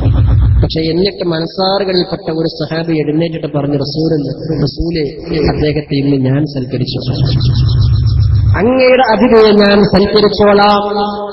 ആ പറഞ്ഞ അൻസാറുകളിൽപ്പെട്ട സഹാബിക്ക് തന്നെ അറിയാമായിരുന്നു, ഈ അതിഥിയുമായി എന്റെ വീട്ടിൽ ചെന്നാൽ ഇവിടെ ഒന്നും ഉണ്ടാകില്ല, എന്റെ വീട്ടിൽ അദ്ദേഹത്തിന് വയറ് നിറയെ സുഭിക്ഷമായി കൊടുക്കാനുള്ള ഭക്ഷണം ഉണ്ടാകില്ല എന്നറിയാമായിരുന്നിട്ടും ഇത് റസൂലുള്ളാഹിന്റെ അതിഥിയാണ്, അതിഥിയെ സൽക്കരിക്കുന്നതിന്റെ പ്രാധാന്യം മഹത്തരമാണെന്ന് മനസ്സിലാക്കിയ ആ സഹാബി റസൂലുള്ളാഹിൽ നിന്ന് ആ അതിഥിയെ ഏറ്റുവാങ്ങുകയും നേരെ വീട്ടിലേക്ക് ചെല്ലുകയും ചെയ്തു. വീട്ടിലെത്തി ഭാര്യയോട് ചോദിച്ചു, നമുക്ക് റസൂലുള്ളാഹിന്റെ അതിഥിയിൽ എന്താ വീട്ടിലുള്ളത്? ഭാര്യ പറഞ്ഞത്, ഇവിടെ ഒന്നുമില്ലല്ലോ, എല്ലാ കൂത്തസ് ബിയാനി, നമ്മളെ കുട്ടികൾക്കുള്ള കുറച്ച് ഭക്ഷണം മാത്രമേ ഉള്ളൂ. ചെറിയ മക്കളുണ്ട് വീട്ടിൽ, അവർക്കുള്ള ഭക്ഷണം. അപ്പൊ ഈ വീട്ടുകാരനും കഴിക്കാനുള്ള ഭക്ഷണം പോലും അവിടെ ഇല്ല. കുട്ടികൾ കരയുമ്പോൾ അവർക്ക് കുറച്ച് കൊടുക്കാനുള്ള ഭക്ഷണം മാത്രമേ ഉള്ളൂ. ആ സമയത്തെന്താ അൻസാരികളിൽപ്പെട്ട ആതിഥേയനായ സഹാബി തന്റെ ഭാര്യയോട് പറഞ്ഞത്? എന്റെ പ്രിയപ്പെട്ട ഭാര്യയോട് ആ സഹാബി പറയുന്നത്, മക്കളെ എന്തെങ്കിലുമൊക്കെ കഥ പറഞ്ഞു കൊടുത്തുകൊണ്ട് നമുക്കങ്ങ് ഉറക്കിക്കളയാം. മക്കളുടെ ആ ഭക്ഷണം നീ എടുത്തുവെക്ക്, അത് മക്കൾക്ക് കൊടുക്കേണ്ട. അവർക്ക് എന്തെങ്കിലുമൊക്കെ കഥ പറഞ്ഞു കൊടുത്തുകൊണ്ട് അവർക്ക് ഉറക്കം വരുമ്പോ താരാട്ട് പാടി അങ്ങ് ഉറക്കിക്കളയാം. കുട്ടികളുടെ ഭക്ഷണം നീ പാകം ചെയ്യ്. ഇന്ന് നമുക്കൊരു അതിഥിയുണ്ട്, അതിഥിയെ സൽക്കരിക്കാം. എന്നിട്ട് ആ ഭക്ഷണം തയ്യാറാക്കി അതിഥിക്ക് വേണ്ടി ആ ഭാര്യ എല്ലാം റെഡിയാക്കി വെച്ചു. ഭക്ഷണം കഴിക്കാനിരിക്കുമ്പോൾ ഒരു മര്യാദ ഉണ്ടല്ലോ, ആതിഥേയന് കൂടെ ഇരിക്കുക എന്നുള്ളത്. അതൊരു സുന്നത്ത് കൂടിയാണ്. ഭക്ഷണം കഴിക്കാൻ വേണ്ടി അതിഥി വീട്ടിലേക്ക് വന്നാൽ ആദ്യം കൈ കഴുകേണ്ടത് വീട്ടുകാരനാണ്. എന്റെ സുന്നത്ത് അങ്ങനെയാണ്. ഭക്ഷണം കഴിച്ചതിന് ശേഷം ആദ്യം കൈ കഴുകേണ്ടത് അതിഥിയാണ്. പക്ഷെ ആദ്യം വീട്ടുകാരൻ കൈ കഴുകണം. എന്നിട്ട് അവൻ കൊണ്ടുവന്ന് തന്റെ ആതിഥേയത്തിൽ അതിഥിയെ കൊണ്ടുവന്നിരിക്കണം. അപ്പൊ ഈ ആതിഥേയൻ കൂടെ ഇരുന്ന് ഭക്ഷണം കഴിക്കുകയാണെങ്കിൽ രണ്ടുപേർക്കും തികയില്ല. എന്നാൽ ഇത് മര്യാദയാണല്ലോ അതിഥി ഭക്ഷണം കഴിക്കാൻ ഇരിക്കുമ്പോൾ കൂടെ ഇരിക്കുക എന്നുള്ളത്. ഈ സഹാബി എന്ത് ചെയ്തു? ഭക്ഷണം കഴിക്കാൻ കൂടെ ഇരുന്ന് തന്ത്രപൂർവ്വം വിളക്കങ്ങട്ട് കെടുത്തിക്കുന്നുണ്ട്. അതിഥി അറിയാതെ വിളക്കങ്ങട്ട് കെടുത്തിക്കുന്നുണ്ട്. എന്നിട്ട് ആ ചെറിയ അരണ്ട നെയ്യലിൽ ഞാൻ ഭക്ഷണം കഴിക്കുന്നുണ്ട് എന്ന് അതിഥിയെ തെര്യപ്പെടുത്താൻ, അതിഥിക്ക് മനസ്സിലാക്കി കൊടുക്കാൻ വേണ്ടി തന്റെ കൈ ഭക്ഷണപാത്രത്തിലേക്ക് കൊണ്ടുപോകും. ഒന്നും എടുക്കാതെ കൈ തന്റെ വായിലേക്ക് കൊണ്ടുവരും. വീണ്ടും പാത്രത്തിലേക്ക് കൊണ്ടുപോകും. വീണ്ടും ഒന്നും ഭക്ഷണമെടുക്കാതെ തന്റെ വായിലേക്ക് തന്നെ കൊണ്ടുവരും. മാഷാ അല്ലാഹ്. തന്റെ ആതിഥേയൻ ഭക്ഷണം കഴിക്കുന്നുണ്ട് എന്ന് മനസ്സിലാക്കി അതിഥി വയറ് നിറയെ ഭക്ഷണം കഴിച്ചു. അതിഥിക്കറിയില്ലായിരുന്നു ആതിഥേയൻ ഒന്നും കഴിച്ചിട്ടില്ല. പിറ്റേന്ന് ഈ അതിഥിയുമായി ആ അൻസാറുകളിൽപ്പെട്ട സ്വഹാബി ഹബീബായ മുഹമ്മദ് മുസ്തഫ സ്വല്ലല്ലാഹു അലൈഹി വസല്ലമ തങ്ങളുടെ സമീപത്തേക്ക് ചെല്ലുമ്പോ റസൂലുള്ളാഹി ആ മനുഷ്യനോട് ഇങ്ങോട്ട് വിളിച്ചു പറയുകയാണ്, ലഖദ് അജിബല്ലാഹു മിൻ സനീഇകുമാ ബിളൈഫികുമൽ ലൈല. അല്ല പ്രിയ സഹോദര, നീയും നിന്റെ ഭാര്യയും എന്റെ അതിഥിയോട് ഇന്നലെ കാണിച്ച ആ മഹത്തായ പ്രവർത്തനം പടച്ച റബ്ബിന് പോലും ആശ്ചര്യമുണ്ടാക്കിയിട്ടുണ്ട്. മഹാനായ മലക്ക് ജിബ്രീൽ അലൈഹിസ്സലാത്തു വസ്സലാം മുഖേന റസൂലുള്ളാഹിക്ക് ഈ വിഷയത്തെപ്പറ്റി അറിവ് കിട്ടിയിട്ടുണ്ട്. ഈ സ്വഹാബി തന്റെ അതിഥിയുമായി റസൂലുള്ളാഹിന്റെ മുമ്പിലേക്ക് വരുമ്പോ തന്നെ റസൂലുള്ളാഹി അങ്ങോട്ട് വിളിച്ചു പറയുന്നു, ലഖദ് അജിബല്ലാഹു മിൻ സനീഇകുമാ ബിളൈഫികുമൽ ലൈല. അല്ലാഹു പോലും നിന്റെ ആ പ്രവർത്തനം കണ്ട് അത്ഭുതപ്പെട്ടു പോയിട്ടുണ്ട്. ഇതാണ് മുസ്ലിം സമൂഹത്തിന്റെ പാരമ്പര്യം എന്ന് പറയുന്നത്. ഇല്ലായ്മയിൽ നിന്നും ഇല്ലാത്തവരെ സഹായിക്കുന്ന ഒരു പാരമ്പര്യം. അവിടെയാണ് നമ്മുടെ സമൂഹത്തിൽ അനാഥാലയങ്ങളും യതീം ഖാനകളുമൊക്കെ ഉണ്ടായിരുന്നത്. ഇല്ലാത്തവരെ സഹായിക്കുക, അവർക്ക് വേണ്ട സഹായം നൽകുക, ഇതിന് വലിയ പ്രാധാന്യമാണ്. വിശക്കുന്നവന്റെ ഭക്ഷണം കൊടുക്കുക. പരിശുദ്ധ റമളാൻ മാസം വരികയാണ്. നമ്മുടെ നാടുകളിലൊക്കെ വ്യാപകമായി റിലീഫ് പ്രവർത്തനങ്ങൾ നടക്കുന്നു. ഇതെല്ലാം ഇതിന്റെ പ്രചോദനം ഹബീബായ മുഹമ്മദ് മുസ്തഫ സ്വല്ലല്ലാഹു അലൈഹി വസല്ലം തങ്ങളുടെ ഇത്തരം ഹദീസുകളും ഇത്തരം പ്രവർത്തനങ്ങളും. ഞാൻ പറഞ്ഞുകൊണ്ടുവന്നത് ഇങ്ങനെ വലിയ കർമ്മമാണ്. ഇതിനെപ്പറ്റിയുള്ള ഒരു വലിയ പാഠമാണ് സൂറത്തുൽ മാഊനിലൂടെ അല്ലാഹു നൽകുന്നത്.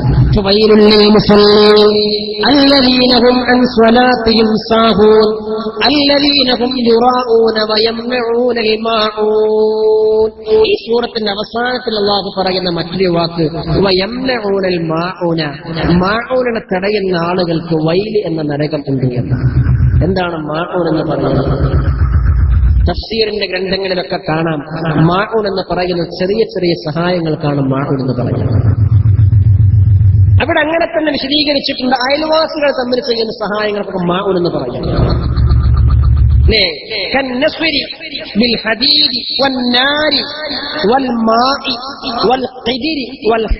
എന്നൊക്കെ തഫ്സീറുകളിൽ ഉദാഹരണം പറഞ്ഞിട്ടുണ്ട്. കല്ലുകൊണ്ട്, തീയുകൊണ്ട്, വെള്ളം കൊണ്ട്, പാത്രം കൊണ്ടൊക്കെ പരസ്പരം നടത്തുന്ന സഹായ സഹകരണങ്ങൾക്കാണ് മാഊൻ എന്ന് പറയുന്നത്.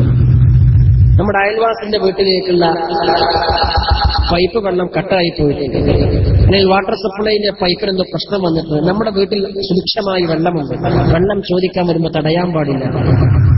അങ്ങനെ തടയുന്ന ആളുകൾക്ക് ഫവൈലുൽ മുസല്ലീൻ അല്ലദീനഹും അൻ സ്വലാത്തിഹിം സാഹൂൻ അല്ലദീനഹും യുറാഊൻ വയംനഊനൽ മാഅ. അവൻ മാഊനെ തടഞ്ഞവൻ. അവന്റെ വീട്ടിൽ ഒരു സൽക്കാരം നടക്കുന്നുണ്ട്, ആ സൽക്കാരത്തിൽ കൂടുന്ന ആളുകൾക്കൊക്കെ ഭക്ഷണം പാകം ചെയ്യാൻ പറ്റിയ വലിപ്പമുള്ള പാത്രം അവിടെയില്ല. നമ്മുടെ വീട്ടിലാവട്ടെ അങ്ങനത്തെ ഒരു പാത്രമുണ്ട്, അവനത് ചോദിച്ചു വരുമ്പോ കൊടുക്കാതിരിക്കാൻ പാടില്ല, കൊടുക്കണം. കൊടുത്താൽ അത് മാഊനെ തടയലാണ്. അവന്റെ വീട്ടിൽ എന്തോ ഒരു ആവശ്യത്തിന് വേണ്ടി കല്ലിന്റെ ആവശ്യമുണ്ട്, നമ്മുടെ വീട്ടിൽ കല്ലുണ്ട്, അവനവിടെ അടുപ്പ് കൂട്ടാനോ അല്ലെങ്കിൽ വേറെ എന്തെങ്കിലും ആവശ്യത്തിന് കല്ലിന്റെ ആവശ്യം വന്നു, അതിനുവേണ്ടി വീട്ടിലേക്ക് വരുമ്പോ എന്റെ കയ്യിൽ ഇവിടെ കല്ലില്ല, അല്ലെങ്കിൽ അതൊക്കെ വേറെ കോറിയിൽ കിട്ടുമെന്ന് പറഞ്ഞവന് ഉണ്ടാക്കാൻ പാടില്ല. ഇത് മാഊനെ തടയാണ്. അത് ഞാൻ പറയുന്നത് പരിശുദ്ധ ഇസ്ലാം എന്ന് പറയുന്നത് കേവലം ഒരുപാട് ആരാധനകളുടെ ഇബാദത്തുകളുടെ ഒരു കൂമ്പാരം മാത്രമല്ല. ഇത്തരം ചെറിയ ചെറിയ സഹായങ്ങൾ മുതൽ ഇങ്ങനെയുള്ള ശുദ്ധമായ പ്രവർത്തനങ്ങൾ മൂലം മനസ്സിനെ സംസ്കരിച്ചെടുക്കണം. അവർക്കാണ് ഖദ് അഫ്ലഹ മൻ സക്കാഹ വഖദ് ഖാബ മൻ ദസ്സാഹ എന്ന് പരിശുദ്ധമായ ഖുർആൻ പറഞ്ഞിരിക്കുന്നു. മനസ്സിനെ സംസ്കരിക്കുന്ന മോശമായ പ്രവർത്തനങ്ങൾ, സ്വഭാവങ്ങൾ, ഹസദ്, കിബ്ർ, അസൂയ, ഇതെല്ലാം മനസ്സിൽ നിന്ന് ഒഴിവാക്കി മനസ്സിനെ ശുദ്ധമാക്കണം. അല്ലാഹുവിന്റെ റസൂൽ പറഞ്ഞു, അൽ ഹസദു യഅ്കുലുൽ ഹസനാതി കമാ തഅ്കുലുൻ നാറു അൽ ഹതബ.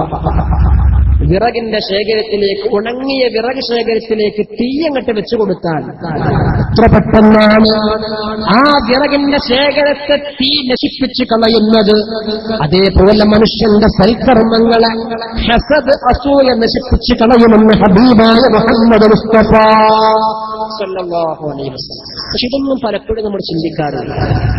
നമ്മൾ കുറെ നിസ്കാരം, കുറെ ദിക്ർ ചൊല്ലുക, കുറച്ച് സ്വതന്ത്രത ചെയ്യുക, ഇതുമൂലം നമ്മുടെ സ്വർഗത്തിലേക്ക് അങ്ങോട്ട് രക്ഷപ്പെട്ട് കയറാം എന്ന് മനസ്സിലാക്കുകയാണ്. അത് തെറ്റിദ്ധാരണ. അതുപോലെ തന്നെ ഗീബത്ത് പരിശുദ്ധ റമളാനാണ് കടന്നു വന്നത്. റസൂലുള്ളാഹി നോമ്പിനെ പറ്റി പറയുന്ന മിക്ക ഹദീസുകളിലും പറയുന്നത് റുബ്ബ സ്വാഇമിൻ, എത്ര നോമ്പുകാരുണ്ട്, ഹമ്മുഹു മിൻ സിയാമിഹി അൽ ജൂ വൽ അതശ്. അവരുടെ നോമ്പ് മൂലം അവർക്ക് ലഭിക്കുന്നത് ആകെ വിശപ്പും ദാഹവും മാത്രമാണ്. എന്തുകൊണ്ട്? അവരുടെ വായ ശുദ്ധമാക്കുന്നില്ല, വായക്ക് നോമ്പില്ല, കാതിന് നോമ്പില്ല, അവരുടെ മൂക്കിന് നോമ്പില്ല. നമ്മൾ മനസ്സിലാക്കേണ്ട ഒരു സംഗതി. ഇതൊക്കെ വളരെ ലഘുവായതായി നമ്മൾ മനസ്സിലാക്കും, പക്ഷെ പടച്ച റബ്ബിന്റെ അടുക്കൽ വളരെ ഗുരുതരമാണ്. ഒരിക്കൽ അല്ലാഹുവിന്റെ റസൂൽ സല്ലല്ലാഹു അലൈഹി വസല്ലമ തങ്ങൾ സഹാബികളുടെ കൂടെ നടന്നു പോകുമ്പോ ഒരു ഖബറിന്റെ സമീപത്തെത്തിയപ്പോ ഹബീബായ റസൂലുള്ളാഹി സല്ലല്ലാഹു അലൈഹി വസല്ലമ തങ്ങൾ അവിടെ നിന്നു. അവിടെ നിന്നിട്ട് വളരെ ഗൗരവത്തോടു കൂടി ആ ഖബറിലേക്ക് ഇങ്ങനെ നോക്കി. അവിടെ ഹദീസിൽ പറയുന്നുണ്ട്, റസൂലുള്ളാഹി ധരിച്ചിരുന്ന കുപ്പായത്തിന്റെ കൈ പോലും ഇങ്ങനെ വിറക്കാൻ തുടങ്ങി. റസൂലുള്ളാഹി ധരിച്ചിരുന്ന കുപ്പായത്തിന്റെ കൈ പോലും വിറക്കാൻ തുടങ്ങി. അത്രയും എന്തോ ഒരു ഗൗരവമുള്ള വിഷയം ഹബീബായ മുഹമ്മദ് മുസ്തഫ സല്ലല്ലാഹു അലൈഹി വസല്ലം തങ്ങൾ കണ്ടതുകൊണ്ടാണ് അങ്ങനെ നിന്നിട്ട് ആ ഖബറിലേക്ക് നോക്കാനുള്ള കാരണം. സഹാബത്ത് ചോദിച്ചു, എന്താ റസൂലെ വിഷയം? എന്താണ് റസൂലെ ഇത്ര ഗൗരവത്തോടെ അങ്ങ് ആ രണ്ട് ഖബറിലേക്ക് നോക്കി നിൽക്കുന്നത്? മുഹമ്മദ് മുസ്തഫ സല്ലല്ലാഹു അലൈഹി വസല്ലം തങ്ങൾ പറയുകയാണ് സഹാബത്തിനോട്, അല്ലാഹുവിന്റെ റസൂൽ സഹാബത്തിനോട് പറയുകയാണ്, സഹാബത്തെ, ഈ ഖബറിൽ രണ്ട് ഖബറാളികളുണ്ട്. ഈ രണ്ട് ഖബറാളികൾ ഭീകരമായ ശിക്ഷകൾക്ക് വിധേയമായി കൊണ്ടിരിക്കുകയാണ്. ആ രണ്ട് ഖബറാളികൾ ജീവിതകാലത്ത് വളരെ ചെറിയ ഒരു തെറ്റായി മനസ്സിലാക്കിയിരുന്ന രണ്ട് തിന്മകൾ കാരണം അവർ ഗൗരവതരമായ ശിക്ഷകൾക്ക് വിധേയമായി കൊണ്ടിരിക്കുക. അവർ ജീവിതകാലത്ത് വളരെ ചെറിയൊരു തെറ്റായിട്ട് മനസ്സിലാക്കിയിരുന്നത്, പക്ഷേ റബ്ബിന്റെ അടുക്കൽ അത് വളരെ ഗൗരവമായിരുന്നു. അവർ ശിക്ഷിക്കപ്പെടുന്നത് അവരുടെ വീക്ഷണത്തിൽ ഫീ സഗീരിൻ ഒരു ചെറിയ തെറ്റിലാണ്, പക്ഷേ അള്ളാഹുവിന്റെ അടുക്കൽ വളരെ ഗൗരവമാണ്. സഹാബികളോട് അല്ലാഹു സുബ്ഹാനഹു വ തആല അല്ലാഹുവിന്റെ റസൂൽ പറഞ്ഞു കൊടുക്കാൻ, അതിൽ ഒരാള് ഗീബത്തും നമീമത്തുമായി നടക്കുന്നവനായിരിക്കും. ആലോചിച്ചിട്ടുണ്ടെങ്കിൽ ജീവിതകാലത്ത് ഇതൊന്നും വലിയ ഗൗരവമുള്ള തെറ്റായിട്ട് പല ആളുകളും മനസ്സിലാക്കാറുണ്ട്. ഒരാളെപ്പറ്റി അവൻ ഇഷ്ടമില്ലാത്തത് പറയുക, ഗീബത്ത് പറയുക, ആരോപണം ഉന്നയിക്കുക. അതാ റസൂലുള്ള പറഞ്ഞത്, ഈ ഖബറിൽ കിടക്കുന്ന രണ്ടാളുകൾ അവരുടെ വീക്ഷണത്തിൽ വളരെ ചെറിയ തെറ്റായിരുന്നു, പക്ഷേ റബ്ബിന്റെ അടുക്കൽ ഇത് വളരെ ഗുരുതരമായിരുന്നു. അതിൽ ഒരാള് ഗീബത്തും നമീമത്തുമായി നടക്കുന്നവനായിരുന്നു. അഹദുഹുമാ കാന യംശീബുൻ നമീമ, നമീമത്തുമായി നടക്കുന്നവനായിരുന്നു. രണ്ടാമത്തവൻ അവന്റെ പ്രശ്നം, അവൻ മൂത്രമൊഴിച്ചു കഴിഞ്ഞാൽ അത് ശുദ്ധീകരിക്കുന്ന വിഷയത്തിൽ വേണ്ടത്ര ഗൗരവം പുലർത്താത്തവനായിരുന്നു. ഇത് രണ്ടും ഇന്നും നമ്മൾ ശ്രദ്ധിക്കേണ്ട രണ്ട് വിഷയങ്ങളാണ്. ഗീബത്തിനോ ഞാൻ പറയേണ്ട ആവശ്യമില്ല. അതുപോലെ തന്നെ ഈ മൂത്രമൊഴിക്കുന്ന വിഷയം, പ്രത്യേകിച്ച് പള്ളിയിലേക്ക് പോകുന്ന പാൻറിട്ട് ആളുകളാകുമ്പോൾ മൂത്രമൊഴിക്കും പ്രത്യേകം ശ്രദ്ധിക്കണം.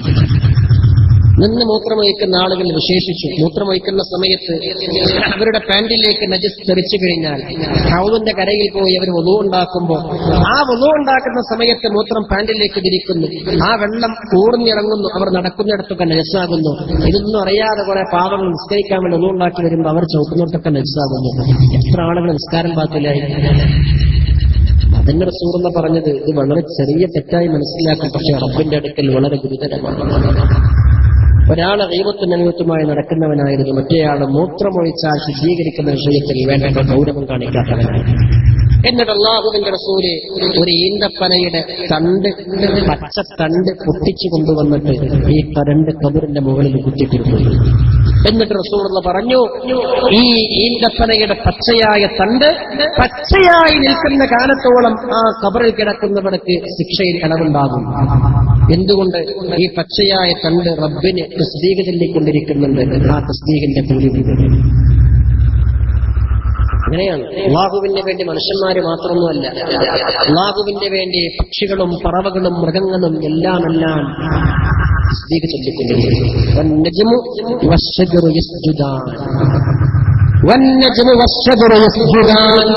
അല്ലാഹുവിന് വേണ്ടി വന്നജമു നക്ഷത്രങ്ങൾ, നജ്മ് എന്ന വാക്കിന് വള്ളിപ്പടർപ്പുകൾ എന്നും അർത്ഥമുണ്ട്.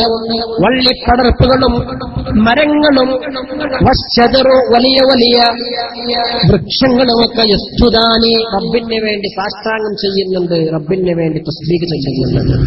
ഇതൊക്കെ വലിയ അത്ഭുതമുള്ള കാര്യമായി നമുക്ക് തോന്നിയിരുന്നു.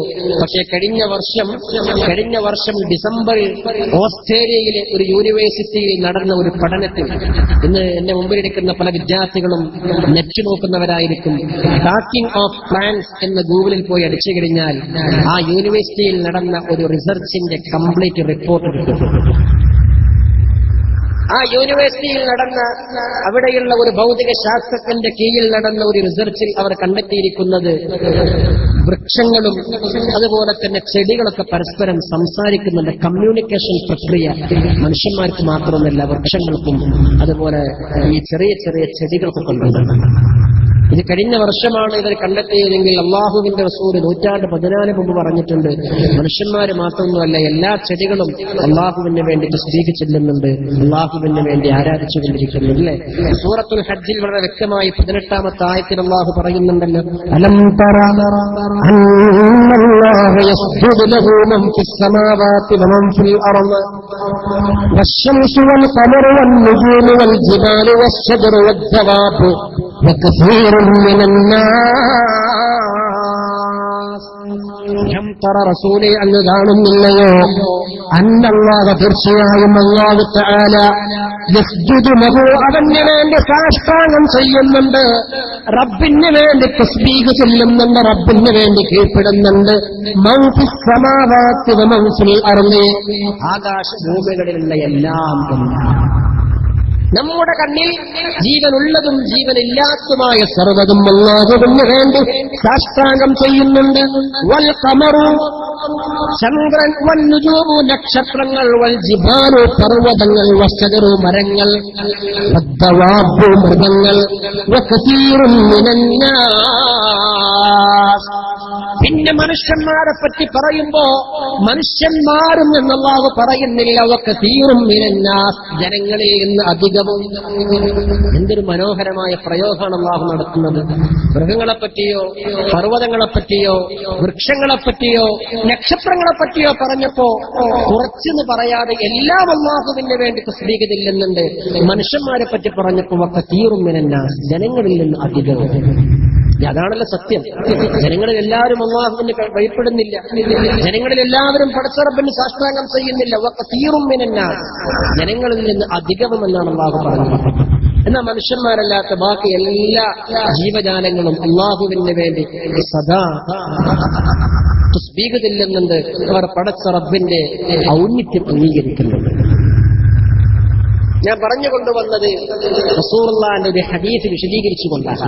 ഗീബത്തും നമീമത്തുമായി നടക്കുന്ന ആളുകൾ ആ ഖബറിൽ കിടക്കുന്ന വലിയ ശിക്ഷ ഗീബത്ത് കൊണ്ടും നമീമത്ത് കൊണ്ടുമാണ് എന്ന് ഹബീബായ മുഹമ്മദ് മുസ്തഫ സ്വല്ലല്ലാഹു അലൈഹി വസല്ലം തങ്ങൾ പറയാം. നമ്മൾ ആലോചിച്ചു. അപ്പൊ നമ്മുടെ ഹൃദയം ശുദ്ധീകരിക്കണം, ഹൃദയം ശുദ്ധിയാവണം. അത് അഫ്ലഹ മൻ സക്കാഹ, അങ്ങനെ ഹൃദയത്തെ സംസ്കരിച്ചവർക്ക് മാത്രമേ ലാഭമുള്ളൂ എന്നാണ്. അസ്റായീൽ അലൈഹിസ്സലാത്തു വസ്സലാം വരുന്ന സമയത്ത് ഞാൻ പറഞ്ഞല്ലോ, മനുഷ്യന്മാരെന്ന് പറയുന്നത് രണ്ട് ഘടകങ്ങളാണ് ഉണ്ടായതാണ്. ഒന്ന് ജസദ്, ഒന്ന് റൂഹ്. ഇതിൽ ജസദിന്റെ വളർച്ചയ്ക്ക് വേണ്ടി നമ്മൾ എന്തൊക്കെ ചെയ്യുന്നുണ്ട്? ജസദിന്റെ സൗന്ദര്യം കൂട്ടാൻ വേണ്ടി നമ്മൾ എന്തൊക്കെ ചെയ്യുന്നുണ്ട്? നല്ല ന്യൂട്രീഷ്യസ് ആയ ഭക്ഷണം കഴിക്കുന്നുണ്ട്, പോഷക മൂല്യമുള്ള ഭക്ഷണ പദാർത്ഥങ്ങൾ നമ്മൾ എപ്പോഴും കഴിക്കുന്നുണ്ട്. എന്നിട്ട് നല്ല ഉഷാറായിട്ട് ശരീരം ഇങ്ങനെ വളർത്തി നല്ല മസിലൊക്കെ വീർപ്പിച്ച് നമ്മൾ എപ്പോഴും നല്ലതിന്റെ ആരോഗ്യം കീപ്പ് ചെയ്തുകൊണ്ടിരിക്കാൻ ശ്രമിക്കുന്നുണ്ട്. കോസ്മെറ്റിക്സ് ഉപയോഗിച്ചുകൊണ്ട്, സൗന്ദര്യ വസ്തുക്കൾ ഉപയോഗിച്ചുകൊണ്ട് നമ്മുടെ ശരീരത്തിന്റെ സൗന്ദര്യം എപ്പോഴും നിലനിർത്താൻ ശ്രമിക്കുന്നുണ്ട്. എന്നാൽ ശരീരം പോലെ തന്നെ നമ്മുടെ വളരെ പ്രധാനപ്പെട്ട ഭാഗമായ റൂഹ്, ഈ റൂഹിന് വേണ്ടി നമ്മൾ എന്താ ചെയ്യുന്നത്? റൂഹിന്റെ ഭക്ഷണം എന്താ? റസൂലുള്ളാഹി പറയുന്നു, റൂഹിന്റെ ഭക്ഷണം എന്ന് പറയുന്നത് അത്തഖ്വാ വൽ അമലു സ്വാലിഹ്, തഖ്വയും സ്വാലിഹായ അമലുകളും. ഇത് ചെയ്യുമ്പോഴേ റൂഹ് വളരുകയുള്ളൂ. ശരീരം വളർന്നുകൊണ്ട് കാര്യമില്ല. കാരണം ശരീരം എന്ന് പറയുന്നത് ഞാൻ തുടക്കത്തിൽ പറഞ്ഞല്ലോ, മാതാപിതാക്കൾ തമ്മിലുള്ള ശാരീരിക ബന്ധത്തിലൂടെയാണ് ഒരു മനുഷ്യന്റെ ശരീരമുണ്ടാകുന്നത്. അണ്ഡവും ബീജവും സംയോജിപ്പിച്ചുകൊണ്ട് ആ പ്രക്രിയ നടന്നു കഴിഞ്ഞാൽ അവന്റെ സ്ഥൂലമായ ശരീരം ഉത്പാദിപ്പിക്കപ്പെടുന്നു. അവൻ മരിക്കുന്നതോടുകൂടി ആ ശരീരത്തിന്റെ കഥ കഴിഞ്ഞു. ഖബറിലേക്ക് കൊണ്ടുപോയി വെച്ചു കഴിഞ്ഞാൽ ആ ശരീരത്തിന്റെ കഥ കഴിഞ്ഞു. എന്നാൽ റൂഹ് അങ്ങനെയല്ല. റൂഹ് അല്ലാഹു ഇന്ന് പഠിച്ചിട്ടുണ്ട്. ധ്യാനത്തിൽ അർവാഹിനെ പറ്റി നമ്മൾ പറഞ്ഞു. ആ റൂഹ്, ഈ മനുഷ്യൻ മരിക്കുന്ന സമയത്ത് റൂഹിന് മരണമല്ല. അല്ലാഹുവിന്റെ റസൂല് പറഞ്ഞില്ല, മനുഷ്യൻ മരിക്കുന്ന സമയത്ത് ഒരിക്കലും റൂഹിന് മരണമില്ല. അവൻ മരിക്കുമ്പോ അങ്ങനെ റൂഹിനെ നോക്കിക്കൊണ്ടിരിക്കുന്നു. അല്ലെ, മരിച്ചുകൊണ്ടിരിക്കുന്ന ഒരു വ്യക്തി നിങ്ങൾ നോക്കൂ. മരിക്കുന്ന വ്യക്തി ഏതോ ഒരു സെൻട്രലൈസ്ഡ് പോയിന്റിലേക്ക് ഇങ്ങനെ നോക്കുന്നത് നമുക്ക് അനുഭവപ്പെടും. അസ്റായീൽ അലൈഹിസ്സലാത്തു വസ്സലാം എന്നിട്ട് അവന്റെ റൂഹിനെ പിടിച്ചുകൊണ്ടുപോകുന്ന ആ പോക്ക്, തന്റെ റൂഹിനെ അവനിങ്ങനെ നോക്കിക്കൊണ്ടിരിക്കാന്ന് റസൂലുള്ളാഹി പറയുന്നത്. ആ റൂഹ് ആ റൂഹിന്റെ മരണമല്ല, ആ റൂഹിന്റെ മരണമല്ല. പരിശുദ്ധ ഖുർആൻ പറഞ്ഞിട്ടുണ്ട്, നല്ലൊരു റൂഹാണെങ്കിൽ സ്വർഗവുമായി അറ്റാച്ച് ചെയ്യപ്പെട്ട ഇല്ലീനിലും, മോശപ്പെട്ടവരുടെ റൂഹാണെങ്കിൽ നരകവുമായി ബന്ധപ്പെട്ട് കിടക്കുന്ന സിജ്ജീനിലും കൊണ്ടുപോയിട്ട് നിക്ഷേപിക്കപ്പെടുന്നു. ഇല്ലീനിലേക്കാണെങ്കിൽ നല്ലവൻ മരിക്കുന്ന സമയത്ത് മഹാനായിരിക്കുന്ന ഇമാം ഗസ്സാലി റളിയല്ലാഹു തആല അൻഹു പറയുന്നുണ്ട് തന്റെ ഇഹ്യയിൽ, മരണവുമായി ബന്ധപ്പെട്ട ആ ഭാഗം വിശദീകരിക്കുന്നിടത്ത്, നല്ലവന്റെ മരണം, നല്ലവന്റെ റൂഹ് മരിക്കുന്ന സമയത്ത് അസ്റായീൽ അലൈഹിസ്സലാത്തു വസ്സലാം അസ്റായീലിന്റെ കൂടെ 500ഓളം മലക്കുകളും മരണസമയത്ത് വരും എന്നാണ്. അത് നമുക്ക് കാണാൻ കഴിയും, സാധാരണക്കാർക്ക് കാണാൻ കഴിയില്ല. സാധാരണ നമ്മുടെ അസ്റായീൽ വരുന്നേ പറയുള്ളൂ. സാധാരണ നമ്മുടെ ഇന്ത്യൻ സന്ദർശിക്കാൻ ഒബാമ വരുന്നതൊക്കെ പറയുമ്പോൾ അദ്ദേഹത്തിന്റെ കൂടെ ഒരുപാട് സ്റ്റാഫുകളും ഉദ്യോഗസ്ഥന്മാരുണ്ടാകും. അത് നമ്മൾ പറയാറില്ല. പ്രധാനിയെ മാത്രം പറയുന്നത് പോലെ അസ്റായീൽ വരുന്നു എന്ന് പറഞ്ഞാൽ അസ്റായീലിന്റെ കൂടെ 500ഓളം മലക്കുകളുണ്ടാകും. ഇമാം ഗസ്സാലി തങ്ങൾ തന്റെ ഇഹ്യയിൽ വിശദീകരിച്ചിട്ടുണ്ട്. അങ്ങനെ മരിക്കുന്ന സമയത്ത് ആ മരണപ്പെടുന്ന വ്യക്തിയുടെ കാലിന്റെ തള്ളവിരലിൽ നിന്ന് റൂഹനങ്ങനെ പിടിച്ചു വലിച്ചു 250 മലക്കുകൾ വലതുഭാഗത്തും 250 മലക്കുകൾ ഇടതുഭാഗത്തും നിന്നുകൊണ്ട് അവന്റെ തള്ളവിരലിൽ നിന്ന് റൂഹനങ്ങനെ പിടിച്ചു വലിച്ചു കൊണ്ടുവന്നു അവന്റെ മുട്ടുകാലിലൂടെ, അവന്റെ അരഭാഗത്തിലൂടെ, അവന്റെ വയറുഭാഗത്തിലൂടെ, അവന്റെ നെഞ്ചിലൂടെ കൊണ്ടുവന്ന് തൊണ്ടക്കുടിയിലെത്തുമ്പോ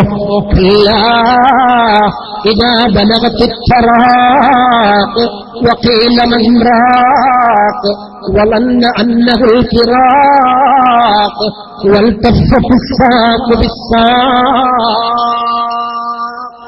إلى ربك يومئذ المساق. സൂറത്തുൽ ഖിയാമയിൽ അല്ലാഹു പറയാൻ ആ തൊണ്ടക്കുടിയിലെത്തുന്ന സമയത്താണ് അവൻ വല്ലാത്ത ഒരു വിഷമം അനുഭവിക്കുന്നത്. അതിനെപ്പറ്റി റബ്ബ് വേറൊരായത്തിൽ പറയുന്നുണ്ട്, നഹ്നു അഖ്റബു ഇലൈഹി മിൻകും വലാകിൻ ലാ തുബ്സിറൂൻ. ആ സമയത്ത് അവനേക്ക് നിങ്ങളെക്കാൾ അടുത്ത് നിൽക്കുന്നവൻ ഞാനാണ്.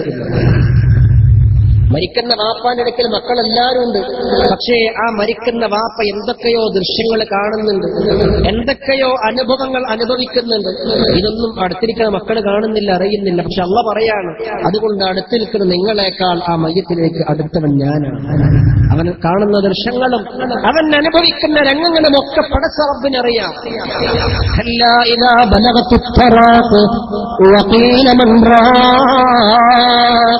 അതല്ലേ റസൂൽ പറഞ്ഞത്, ഇന്നലിൽ മൗത്തില സഖറാത്ത്. മരണത്തിന് വല്ലാത്ത വേദനയുണ്ട്, മരണത്തിന് വല്ലാത്ത വിഷമമുണ്ട്.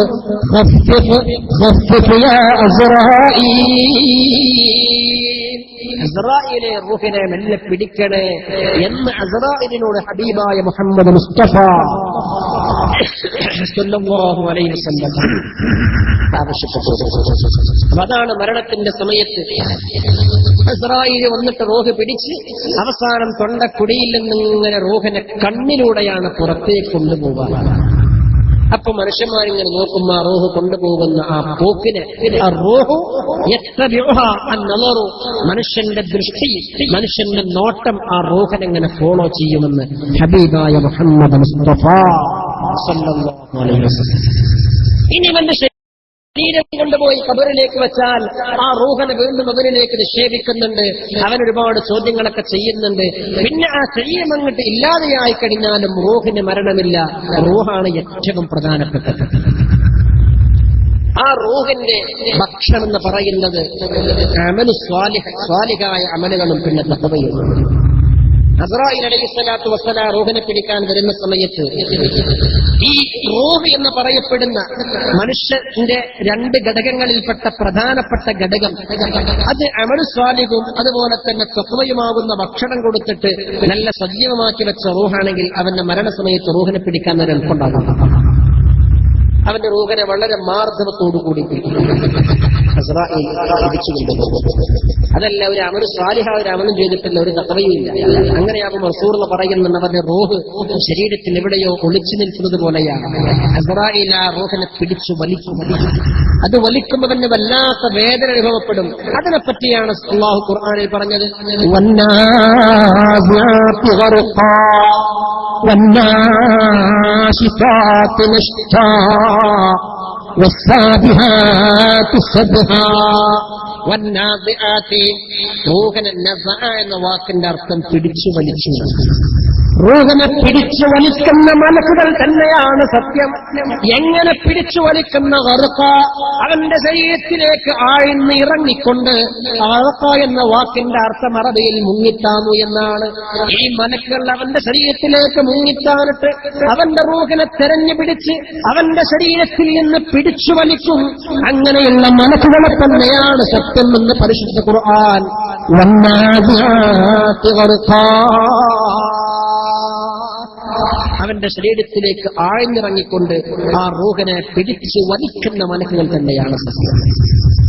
അല്ലാഹു തആല നമ്മുടെ മരണമൊക്കെ സന്തോഷത്തിലാക്കി തെരുമാറാകട്ടെ. വൽ ആഖിബത്തു ലിൽ മുത്തഖീൻ, മുത്തഖീങ്ങൾക്ക് മാത്രമേ ആഖിബത്ത് നന്നാവുള്ളൂ എന്ന് പരിശുദ്ധ ഖുർആൻ പറയുന്നുണ്ട്. അല്ലാഹു നമ്മുടെയൊക്കെ ആഖിബത്ത് നന്നാക്കി തെരുമാറാകട്ടെ.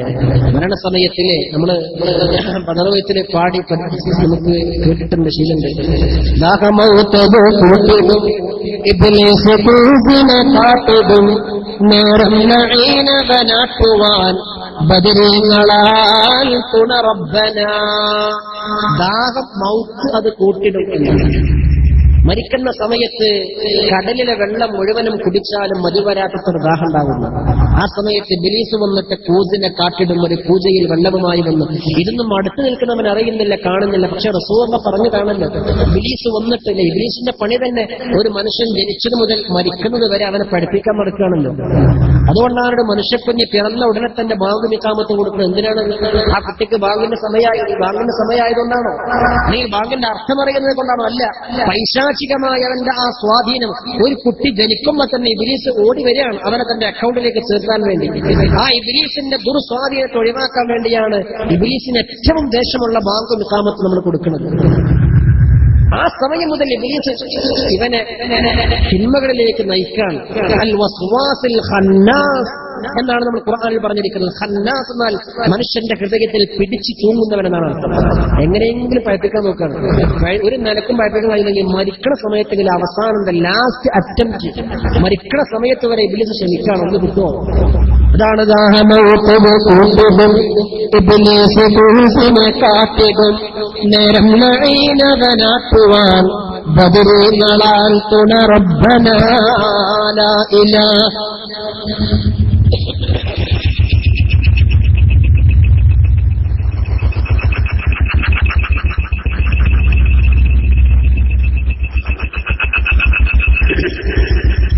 മരിക്കണ സമയത്ത് വരെ ഇബ്ലീസ് മനുഷ്യനെ പഠിപ്പിക്കാൻ വേണ്ടി ശ്രമിച്ചു. ആ സമയത്ത് സ്വർഗ്ഗത്തിന്റെ ഫോട്ടോ കണ്ടുകൊണ്ട് മനോഹരമായി മരിക്കാൻ കഴിയും. മഹാനായിരിക്കുന്ന മുഹയ്യിദ്ദീൻ ഷെയ്ഖ് വഫാത്താകുന്ന സമയത്ത് ഒരു കിതാബിൽ ഞാൻ വായിച്ചു നോക്കുകയാണ്. അദ്ദേഹം വഫാത്താകാൻ കിടക്കുമ്പോൾ ഒരുപാട് ആളുകളെ സമീപിക്കുന്നുണ്ട്. അദ്ദേഹം ഇങ്ങനെ വെറുതെ വാലൈക്കും അസ്സലാം വാലൈക്കും അസ്സലാം വാലൈക്കും അസ്സലാം നിങ്ങളെ സലാം അടക്കുന്നുണ്ട്. അപ്പൊ അടുത്തുള്ള ശിഷ്യന്മാർ ചോദിച്ചത്രേ, യുസല്ലിമു അലൈക, ആരാണ് അങ്ങയുടെ മേൽ സലാം പറയുന്നത്? വരുന്നവരാരും സലാം പറയുന്നില്ല, വെറുതെ സലാം അങ്ങനെ മടക്കുന്നുണ്ട്. ആ മരിക്കാൻ കിടക്കുന്ന സമയത്ത് മുഹയ്യിദ്ദീൻ ഷെയ്ഖ് പറഞ്ഞു എന്നാ, അള്ളാന്റെ റഹ്മത്തിന്റെ മലക്കുകൾ എന്റെ മരണത്തിന് സാക്ഷികളാകാൻ വേണ്ടി സലാം പറഞ്ഞുകൊണ്ട് എന്റെ അടുത്തേക്ക് ഇങ്ങനെ കടന്നു വരികയാണ്. അതിന് മുഹയ്യിദ്ദീൻ ഷെയ്ഖിന് മാത്രമൊന്നുമല്ല, അങ്ങനെ ആ സമയത്ത് മലക്കുകളെ, റഹ്മത്തിന്റെ മലക്കുകളെ നല്ലവരാണെങ്കിൽ കാണാൻ നമുക്ക് സാധിക്കും. മലക്കുകളുടെ സാമീപ്യം ഉണ്ടാകും, അവിടെ മലക്കുകളുടെ സാന്നിധ്യം ഉണ്ടാകും. അത് റസൂലുള്ളാഹി പറഞ്ഞതാണല്ലോ, നല്ല ആളുകൾ മരിക്കുന്ന സമയത്ത്. മഹാനായിരിക്കുന്ന ബിലാൽ റളിയല്ലാഹു തആല അൻഹു വഫാത്താകുന്ന സമയത്ത് ബിലാൽ റളിയല്ലാഹു തആല റസൂലുള്ളാഹിന്റെ വളരെ ഇഷ്ടപ്പെട്ട കൂട്ടുകാരനായിരുന്നല്ലോ. ബിലാൽ റളിയല്ലാഹു തആല റസൂലുള്ളാഹിനെ വല്ലാതെ സ്നേഹിച്ചവരായിരുന്നു. റസൂലുള്ളാഹിന്റെ മുഅദ്ദിനായിരുന്നു. റസൂലുള്ളാഹിന്റെ വഫാത്തിന്റെ ശേഷം സിദ്ദീഖുൽ അക്ബർ റളിയല്ലാഹു തആല അനുവിനോട് ചെന്നിട്ട് ബിലാൽ തങ്ങൾക്ക് ആവശ്യപ്പെട്ടു, എനിക്ക് പള്ളിയിൽ ബാങ്ക് കൊടുക്കുന്ന പണി നിങ്ങൾ ഒഴിവാക്കി തരണം. റസൂലുള്ളാഹിന്റെ കാലത്ത് റസൂലുള്ള മുഅദ്ദിനായിട്ട് നിയമിച്ചതാണ്. പക്ഷേ സിദ്ദീഖുൽ അക്ബറിന്റെ കാലത്ത് ഒരിക്കൽ അദ്ദേഹത്തോട് ചെന്നിട്ട് പറയാൻ ഈ പണി ഒഴിവാക്കി തരണം. എന്താ കാരണം എന്നറിയാം? വേഗം പറയുന്നത്, ഞാൻ ബാങ്ക് വിളിക്കുമ്പോ അല്ലാഹു അക്ബർ അല്ലാഹു അക്ബർ അല്ലാഹു അക്ബർ അല്ലാഹു അക്ബർ അശ്ഹദു അല്ലാ ഇലാഹ ഇല്ലല്ലാഹ്, ഈ ഷഹാദത്തിന്റെ കലിമത്ത് രണ്ടും പറഞ്ഞു കഴിഞ്ഞ് അശ്ഹദു അന്ന മുഹമ്മദർ റസൂലുള്ളാഹ് എന്ന റിസാലത്തിന്റെ കലിമത്ത് പറയുമ്പോ എനിക്കെന്റെ പുന്നാര നബിയെ ഓർമ്മ വരികയാണ്. എനിക്ക് ഈ ബാങ്ക് മുഴുമിക്കാൻ കഴിയും. ബാങ്ക് വിളിക്കുമ്പോ കരയാറുണ്ടായിരുന്നു. അശ്ഹദു അന്ന മുഹമ്മദൻ എന്ന് പറയും, പിന്നീട് മുഴുമിക്കാൻ കഴിയൂല. ചിലപ്പോ ആദ്യകാലത്തിലൊക്കെ റസൂലുള്ളാഹിന്റെ പേര് പറയുമ്പോൾ ബിലാൽ തങ്ങൾ വീഴാറുണ്ടായിരുന്നു. ആ പേര് പറയുമ്പോഴേക്ക് നബിന്റെ കൂടെ നടന്നതും റസൂലുള്ളാഹിനോട് സംസാരിച്ചതും നബിന്റെ കൂടെ ഇരുന്നതുമൊക്കെ ബിലാൽ തങ്ങൾക്ക് തോന്നുന്നു. റസൂലുള്ളാഹി വഫാത്തായി എന്നറിഞ്ഞപ്പോ ഒരിക്കൽ ബിലാൽ തങ്ങളുടെ വീട്ടിൽ നിന്ന് ഇറങ്ങിപ്പോവാണത്രേ. സഹാബികളോട് ചോദിച്ചു, നിങ്ങൾ എങ്ങോട്ടാ പോകുന്നത്? എങ്ങോട്ടില്ല, ഞാൻ റസൂലുള്ളാഹി വഫാത്തായി, ഇനി ഞാൻ ഈ നാട്ടിൽ നിൽക്കൂല എന്ന് പറഞ്ഞിട്ട് ബിലാൽ തങ്ങൾ എങ്ങോട്ടൊന്നില്ലാതെ നാടുവിടായിരുന്നു. ആ സമയത്ത് സിദ്ദീഖുൽ അക്ബർ പോയി അദ്ദേഹത്തെ അനുനയിപ്പിച്ച് കൊണ്ടുവന്നു. റസൂലുള്ളാഹി ഇല്ലാത്ത ഒരു നാടിനെപ്പറ്റി, ഒരു നാട്ടിൽ ജീവിക്കാൻ കഴിയുന്നില്ല. റസൂലുള്ളാഹി ജീവിച്ചുകൊണ്ടിരുന്ന നാട്ടിൽ ഒരു നബിയില്ലാതെ എനിക്ക് ജീവിക്കാൻ കഴിയൂല എന്ന് പറഞ്ഞ് ബിലാൽ തങ്ങളുടെ നാട് വിടിയിരുന്നു. ഞാൻ പറഞ്ഞു പോലെ അത്രയും റസൂലുള്ളാഹിന്റെ മുഹബ്ബായിരുന്ന ബിലാൽ റളിയല്ലാഹു തആല അൻഹു വഫാത്താകാൻ കിടക്കുന്ന സമയത്ത് ഭാര്യയടക്കമുള്ള ബന്ധുക്കൾ കരഞ്ഞപ്പോ അദ്ദേഹം പറഞ്ഞു, നിങ്ങൾ എന്തിനാ കരയുന്നത്? നിങ്ങൾ എന്തിനാണ് പറയുന്നത് ഞാൻ പോകുന്നത് എന്റെ സ്വന്തം നാട്ടിലേക്കാണ്,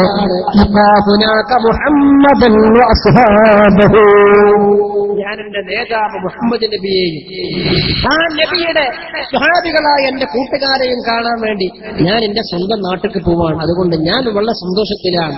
എന്റെ മരണം ഓർത്തുകൊണ്ട് നിങ്ങളാരും വിഷമിക്കണ്ടെന്ന് കൂടെയുള്ള സ്വഹാബികളോട്, കൂട്ടുകാരോട്, കൂടെയുള്ള ബന്ധുമിത്രാദികളോട് ആ സമയത്ത് ബിലാൽ റളിയല്ലാഹു തആല അൻഹു പറഞ്ഞു. ഒന്ന് ആലോചിച്ച് നോക്കൂ നിങ്ങൾ. അതാണ് ഹുസ്നുൽ ഖാത്തിമ എന്ന് പറയുന്നത്. അതാണ് പരിശുദ്ധ ഖുർആൻ വൽ ആഖിബത്തു ലിൽ മുത്തഖീൻ, തഖ്വയുള്ളവർക്ക് മാത്രമേ ആഖിബത്ത് നന്നാവുള്ളൂ എന്ന് പറഞ്ഞത്. അപ്പൊ നമ്മൾ എത്ര അമല് ചെയ്താലും ആ അമല് മാത്രമല്ല നമ്മുടെ ലക്ഷ്യം. കേവലം ആരാധനകൾ മാത്രമല്ല, മനസ്സ് ശുദ്ധിയാവണം. ഈ പറയപ്പെട്ട ഹസദ്, റിയാ, കിബ്ർ, ഗീബത്ത്, നമീമത്ത്, ഇത് വളരെ പ്രധാനപ്പെട്ട നമ്മൾ സൂക്ഷിക്കേണ്ടതാണ്. ഗീബത്ത്, നമീമത്ത് നമ്മൾ വേറെ ആളുകളെ പറയുമ്പോഴൊക്കെ സത്യത്തിൽ നമ്മുടെ അമലുകൾ വല്ലതുണ്ടെങ്കിൽ അത് അവർക്ക് കൊടുക്കാൻ നമ്മൾ മനസ്സിലാക്കണം. അങ്ങനെ മനസ്സ് ശുദ്ധീകരിക്കുമ്പോഴാണ് ആത്മസംസ്കരണം കൈവരുന്നത്. അവിടെയാണ് ഞാൻ ഇടക്കിടക്ക് പറയുന്ന ആയത്തിന്റെ പ്രാധാന്യം. ഖദ് അഫ്ലഹ മൻ സക്കാഹ വഖദ് ഖാബ മൻ ദസ്സാഹ. അതല്ലേ വിശുദ്ധമായ ഖുർആൻ പറയുന്നുണ്ടല്ലോ,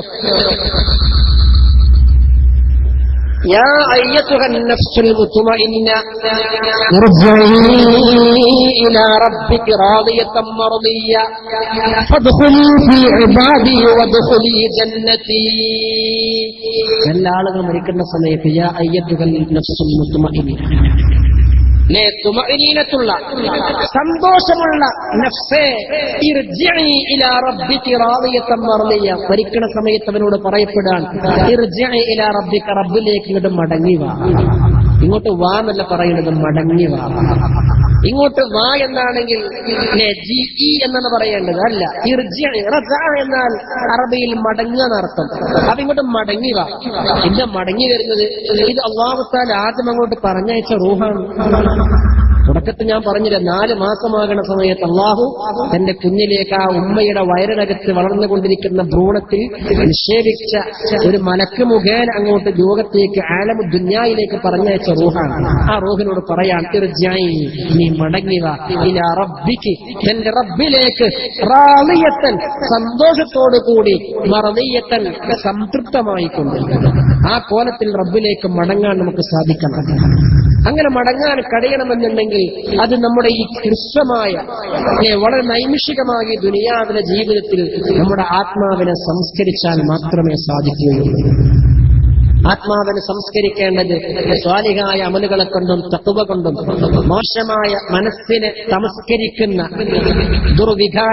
ദുർവിചാരങ്ങള്, തമോ ഗുണങ്ങള്, ഇതിനെ മാറ്റി നിർത്തിക്കൊണ്ട് മനസ്സിനെ ശുദ്ധീകരിക്കാൻ നമ്മൾ തയ്യാറാകുക. അതിനുള്ള ഏറ്റവും പറ്റിയ മാസമാണ് പരിശുദ്ധമായ റമളാൻ നമ്മിലേക്ക് കടന്നു വരുന്നത്. ഞാൻ ഇടയ്ക്കൊരു ഹദീസ് നിങ്ങളെ ഓർമ്മിപ്പിച്ചല്ലോ. റസൂൽ പറഞ്ഞത് യഥാർത്ഥ നോമ്പുകാരൻ എന്ന് പറയുന്നത് കസ്തൂരിയുടെ കൊട്ട കയ്യിൽ പിടിച്ചു നിൽക്കുന്നവനുമായി ചുറ്റും നിൽക്കുന്നവർ ആ കസ്തൂരിയുടെ വാസന അനുഭവിക്കാൻ ഇഷ്ടപ്പെടും പോലെ ഒരു നല്ല നോമ്പുകാരനുമായി പെരുമാറാനും അവനുമായി ബന്ധപ്പെടാനും അവനുമായി സമ്പർക്കം പുലർത്താനും ബാക്കിയുള്ള ആളുകൾ താല്പര്യപ്പെടണം. ആ രൂപത്തിലുള്ള നല്ല സൽഗുണങ്ങളുടെ പ്രതീകമായിട്ട് യഥാർത്ഥ നോമ്പുകാരൻ മാറണം. അങ്ങനെ അവന്റെ മനസ്സ് ശുദ്ധീകരിക്കണം. അല്ലാഹു പരിശുദ്ധമായിരിക്കുന്ന ഖുർആനിൽ നോമ്പ് നിർബന്ധമാക്കിയത് തന്നെ ഞാൻ പറഞ്ഞല്ലോ, ലഅല്ലക്കും തത്തഖൂന, നമുക്ക് തഖ്വയുണ്ടാകാൻ വേണ്ടിയാണ്. തഖ്വയാണ് പ്രധാനം. തഖ്വയില്ലെങ്കിൽ നോമ്പുകൊണ്ട് യാതൊരു കാര്യമില്ല. വെറുതെ പട്ടിണി കിടന്ന കാര്യം നമ്മൾ സെക്രട്ടേറിയറ്റിന്റെ മുമ്പിലും കളക്ടറേറ്റിന്റെ മുമ്പിലും കണ്ടില്ലേ, വ്യാപക നിരാഹാര സമരം. ആ നിരാഹാരത്തിന് വലിയ പോലും പടച്ചറപ്പന്റെ മുമ്പിൽ കിട്ടുമോ? അവരും നമ്മളെപ്പോലെ പട്ടിണി കിടക്കുന്നുണ്ട്. പക്ഷെ അതുകൊണ്ട് കാര്യമില്ല. നോമ്പിന്റെ അന്തസത്ത എന്ന് പറയുന്നത് പട്ടിണി കിടക്കലല്ല, മോശമായ ശഹവാത്തിൽ നിന്ന്, മോശമായ ദുർവികാര വിചാരങ്ങളിൽ നിന്ന്, പ്രവർത്തനങ്ങളിൽ നിന്ന് മാറി നിന്നിട്ട് നമ്മുടെ മനസ്സിനെ ഈ ഒരു മാസം കൊണ്ട് നമ്മൾ സംസ്കരിച്ചെടുക്കണം. നമ്മുടെ ആത്മ സംസ്കരണത്തിന് പറ്റിയ ഒരു മാസമാണ് നമ്മുടെ മുമ്പിലുള്ളത്. അല്ലാഹു സുബ്ഹാനഹു വ തആല ആ മാസത്തെ കഴിവിന്റെ പരമാവധി ഉപയോഗപ്പെടുത്താൻ നമുക്ക് തൗഫീഖ് പ്രദാനം ചെയ്യുമാറാകട്ടെ. മനസ്സിനെ തമസ്കരിക്കുന്ന, മനസ്സിനെ മലിനീകരിക്കുന്ന മോശപ്പെട്ട ദുർഗുണങ്ങളിൽ നിന്ന് നമ്മൾ പറഞ്ഞ ഹസദ്, റിയാ ഇതുപോലെയുള്ള ദുർഗുണങ്ങളിൽ നിന്ന് മനസ്സിനെ ശുദ്ധീകരിക്കാൻ അല്ലാഹു സുബ്ഹാനഹു വ തആല നമ്മൾക്ക് തൗഫീഖ് പ്രദാനം ചെയ്യുമാറാകട്ടെ. റിയാ എന്ന് പറയപ്പെടുന്നത് വളരെ നമ്മൾ ശ്രദ്ധിക്കേണ്ടതാണ്. ഇടയ്ക്ക് ഞാൻ സൂറത്തുൽ മാഊൻ നിങ്ങളെ ഓതി കേൾപ്പിച്ചല്ലോ. ഫവൈലുൽ ലിൽ മുസല്ലീൻ അല്ലദീന ഹും അൻ സ്വലാത്തിഹിം സാഹൂൻ അല്ലദീന ഹും യുറാഊൻ. റിയാ ഉള്ള ആളുകൾക്കും വൈലി എന്ന് നൽകണമെന്ന് പരിശുദ്ധ ഖുർആൻ പറഞ്ഞിട്ടുണ്ട്. എന്താ റിയാ എന്ന് പറഞ്ഞാൽ? ആളുകൾ കാണാൻ വേണ്ടി ചെയ്യാം. എന്തെങ്കിലും ചെയ്യുകയാണെങ്കിൽ ഖുർആനിൽ പറഞ്ഞിട്ടില്ല തുബ്തുലു സദഖാത്തുകും ബിൽ മന്നി വൽ അദാ. നിങ്ങൾ എന്തെങ്കിലും സ്വതക്ക കൊടുക്കുന്നുണ്ടെങ്കിൽ ആ സ്വതക്കയെ മഞ്ഞ് കൊണ്ടും അത കൊണ്ടും നിങ്ങൾ ബാത്തിലാക്കരുത്. എന്നാ മഞ്ഞ് എന്ന് പറഞ്ഞാൽ അത് എടുത്തിങ്ങനെ പറയാം. ഒരാൾക്കൊരു 100 രൂപ കൊടുത്താൽ പിന്നെ ആളുകളുടെ വെച്ച് അവനെ കാണുമ്പോൾ അനക്ക് ഞാൻ 100 രൂപ തന്നല്ലോ, അത് മുഴുവൻ ചെലവാക്കിയോ എന്നൊക്കെ ചോദിച്ചിട്ട് ആളുകൾ കേൾക്കാൻ വേണ്ടി ഇങ്ങനെ അത് നമ്മൾ ഒഴിവാക്കണം. അത് നമ്മളെ ബാധിച്ചുകൊണ്ടിരിക്കുന്ന ഏറ്റവും വലിയൊരു തിന്മയാണ്. റമളാനൊക്കെ വരുമ്പോൾ നമ്മുടെ സമൂഹത്തിൽ റിലീഫ് പ്രവർത്തനങ്ങൾ ശക്തി പ്രാപിക്കാറുണ്ട്. പക്ഷെ പലപ്പോഴും പല റിലീഫ് പ്രവർത്തനങ്ങളും ഫോട്ടോഗ്രാഫർ വരാൻ വൈകിയാൽ ക്യാൻസലായി പോകാറുണ്ട്. എന്തുകൊണ്ട്? ഒരു 10 രൂപക്ക് 50 രൂപക്ക് പാവപ്പെട്ട ആൾക്കൊരു ചാക്ക് കൊടുക്കുമ്പോൾ അത് 10 ആളുകൾ 100 ആളുകൾ നാളെ പത്രങ്ങളിൽ കാണണം, ഇതിനെ കൊടുക്കുന്ന ആളാണ്. ആ രൂപത്തിലുള്ള ഒരു മനസ്സതാണ് റിയാ എന്ന് പറയുന്നത്. വളരെ ഗുരുതരമായ റിയാ ശിർക്കിന്റെ ഒരു ഭാഗമാണെന്ന് അല്ലാഹുവിന്റെ റസൂൽ പറഞ്ഞിട്ടുണ്ട്. ഞാനിത് പറഞ്ഞപ്പോൾ സാന്ദർഭികമായി ഓർത്തു പോവാണ്. നമ്മുടെ കോഴിക്കോട്ട് നിന്ന് തൃശ്ശൂരിലേക്ക് ബസ്സിൽ യാത്ര ചെയ്താൽ 2 ഭാഗത്തും വലിയ ഫ്ലക്സ് ബോർഡുകൾ തന്നെ കാണാം. ഒരു വ്യക്തി, മനുഷ്യ സ്നേഹി എന്ന് പറയപ്പെടുന്ന കേരളത്തിലെ വലിയ ബിസിനസ്മാൻ, പേര് ഞാൻ പറയുന്നില്ല, അദ്ദേഹം പാവപ്പെട്ട ആളുകൾക്ക് സഹായം കൊടുക്കുന്നതിന്റെയും പാവപ്പെട്ട ആളുകൾക്ക് ആതുര ശുശ്രൂഷ നൽകുന്നതിന്റെയും ഒക്കെ ഫോട്ടോകൾ വെച്ചിട്ട് അതിനെപ്പറ്റി ഒരു പത്രത്തിൽ വായിച്ചതിന് ഓർക്കാണ്. അദ്ദേഹം 3.5 ലക്ഷമാണ് പാവപ്പെട്ട ആളുകൾക്ക് വേണ്ടി സഹായങ്ങൾ കൊടുക്കാൻ അദ്ദേഹത്തിന്റെ ബഡ്ജറ്റിൽ നീക്കിവെച്ചത്. പക്ഷെ അതിന്റെ ഈ പരസ്യം കൊടുക്കാൻ അദ്ദേഹം 12.5 ലക്ഷമാണ് ചെലവഴിച്ചത്. ഇപ്പൊ 3.5 ലക്ഷം മാത്രം പാവപ്പെട്ട ആളുകൾക്ക് സഹായം കൊടുത്തപ്പോ അതിന്റെ പബ്ലിസിറ്റിക്ക് 12.5 ലക്ഷം. ഇദ്ദേഹം ഒരു അന്യമതസ്ഥനാണ്, അതെന്തോ ആവട്ടെ. പക്ഷെ ആ ഒരു സ്വഭാവം നമ്മുടെ സമൂഹത്തിലേക്കും നമ്മുടെ മതാനുയായികളിലേക്കും കടന്നു വന്നിട്ടുണ്ടെന്നുള്ളത് അവിതർക്കിതമായ ഒരു യാഥാർത്ഥ്യമാണ്. റിയാ എന്ന് പറയുന്നത് അതൊരു ശിർക്കിന്റെ ഭാഗമാണ്. അവർക്ക് വൈലി എന്ന് നരകമുണ്ടെന്ന പരിശുദ്ധ റിയാ, ഹസദ്, കിബ്ർ, ഗീബത്ത്, നമീമത്ത് പോലെയുള്ള ഒരു സ്വഭാവങ്ങളിൽ നിന്നൊക്കെ മനസ്സിനെ ശുദ്ധീകരിച്ചുകൊണ്ട് പരിശുദ്ധ റമളാനാണ് ആത്മസംസ്കരണത്തിന് പറ്റിയ മാസമാണ്. ഈ റമളാനിൽ കഴിവിന്റെ പരമാവധി ആത്മീയമായിട്ട് സംസ്കരണം നേടിയെടുക്കാൻ, മനസ്സിനെ സ്ഫുടം ചെയ്തെടുക്കാൻ നമ്മൾ ശ്രമിക്കുക. അല്ലാഹു സുബ്ഹാനഹു വ തആല തൗഫീഖ് പ്രദാനം ചെയ്യുമാറാകട്ടെ. ഇത്ര സമയം നമ്മൾ പറഞ്ഞതും കേട്ടതുമൊക്കെ അല്ലാഹു സുബ്ഹാനഹു വ തആല ഒരു സ്വാലിഹായ അമലായി സ്വീകരിക്കുമാറാകട്ടെ. എനിക്ക് 2 ദിവസമായിട്ട് പണിയുണ്ടായിരുന്നു. ഇന്ന് കാലത്ത് ഇങ്ങനെ സുഖമായതാണ്, അതാണ് ഇടയ്ക്ക് ക്ഷമ വന്നത്. അപ്പൊ നിങ്ങൾക്ക് ഈ സംസാരത്തിന് വല്ല അസ്വാരസ്യവും അനുഭവപ്പെട്ടെങ്കിൽ ഞാൻ ആനുഷംഗികമായിട്ട് ഞാൻ നിങ്ങളെ ഉണർത്തുകയാണ്. ഇങ്ങനെ ഒരു അസുഖം ഉള്ളതുകൊണ്ടാണ് ഇങ്ങനെ ക്ഷമ വരുന്നത്. അല്ലാഹു തആല ഈ ചുരുങ്ങിയ സമയം കൊണ്ട് നമ്മൾ പറഞ്ഞത് അത് നമ്മുടെ ജീവിതത്തിൽ പകർത്താൻ തൗഫീഖ് നൽകുമാറാകട്ടെ. ഇത് ഈ ലോകത്തും പരലോകത്തും അല്ലാഹു ഇഷ്ടപ്പെടുന്ന ഒരു അമലായി കബൂൽ ചെയ്യുമാറാകട്ടെ. അല്ലാഹുവിന്റെ ദീനിനോടുള്ള ഒരു മഹബ്ബത്ത് ഒന്നുകൊണ്ട് മാത്രമാണ് ഞാൻ വരാനും ഒരുപാട് സമയം വൈകി. അതുപോലെ തന്നെ കാലാവസ്ഥയിൽ നമ്മൾ ഉദ്ദേശിക്കുന്ന പോലെ അല്ലാഞ്ഞിട്ടും ഈ സദസ്സിൽ നിങ്ങൾ ഇരുന്നത് റബ്ബിനോടുള്ള സ്നേഹം കൊണ്ട് മാത്രമാണ്. അല്ലാഹു തആല ഇതൊക്കെ നാളെ ആരാരുമില്ലാതെ നമ്മൾ ഖബറിൽ ഒറ്റയ്ക്ക് കിടക്കുമ്പോൾ ഒരു വെളിച്ചമായി പ്രദാനം ചെയ്യുമാറാകട്ടെ. ഈ ലോകത്തും പരലോകത്തും വിജയിക്കുന്നവരുടെ കൂട്ടത്തിൽ അല്ലാഹു സുബ്ഹാനഹു വ തആല നമ്മെയും നമ്മുടെ മാതാപിതാക്കളെയും നമ്മളെ സഹായിച്ചവരെയും അതുപോലെ ഈ മഹത്തായ പരിപാടിയിൽ പങ്കുകൊണ്ടവർ, ഇതിനുവേണ്ടി സഹായ സഹകരണം നൽകിയവർ, അല്ലാഹു എല്ലാവരെയും സജ്ജനങ്ങളുടെ കൂട്ടത്തിൽ ഉൾപ്പെടുത്തുമാറാകട്ടെ.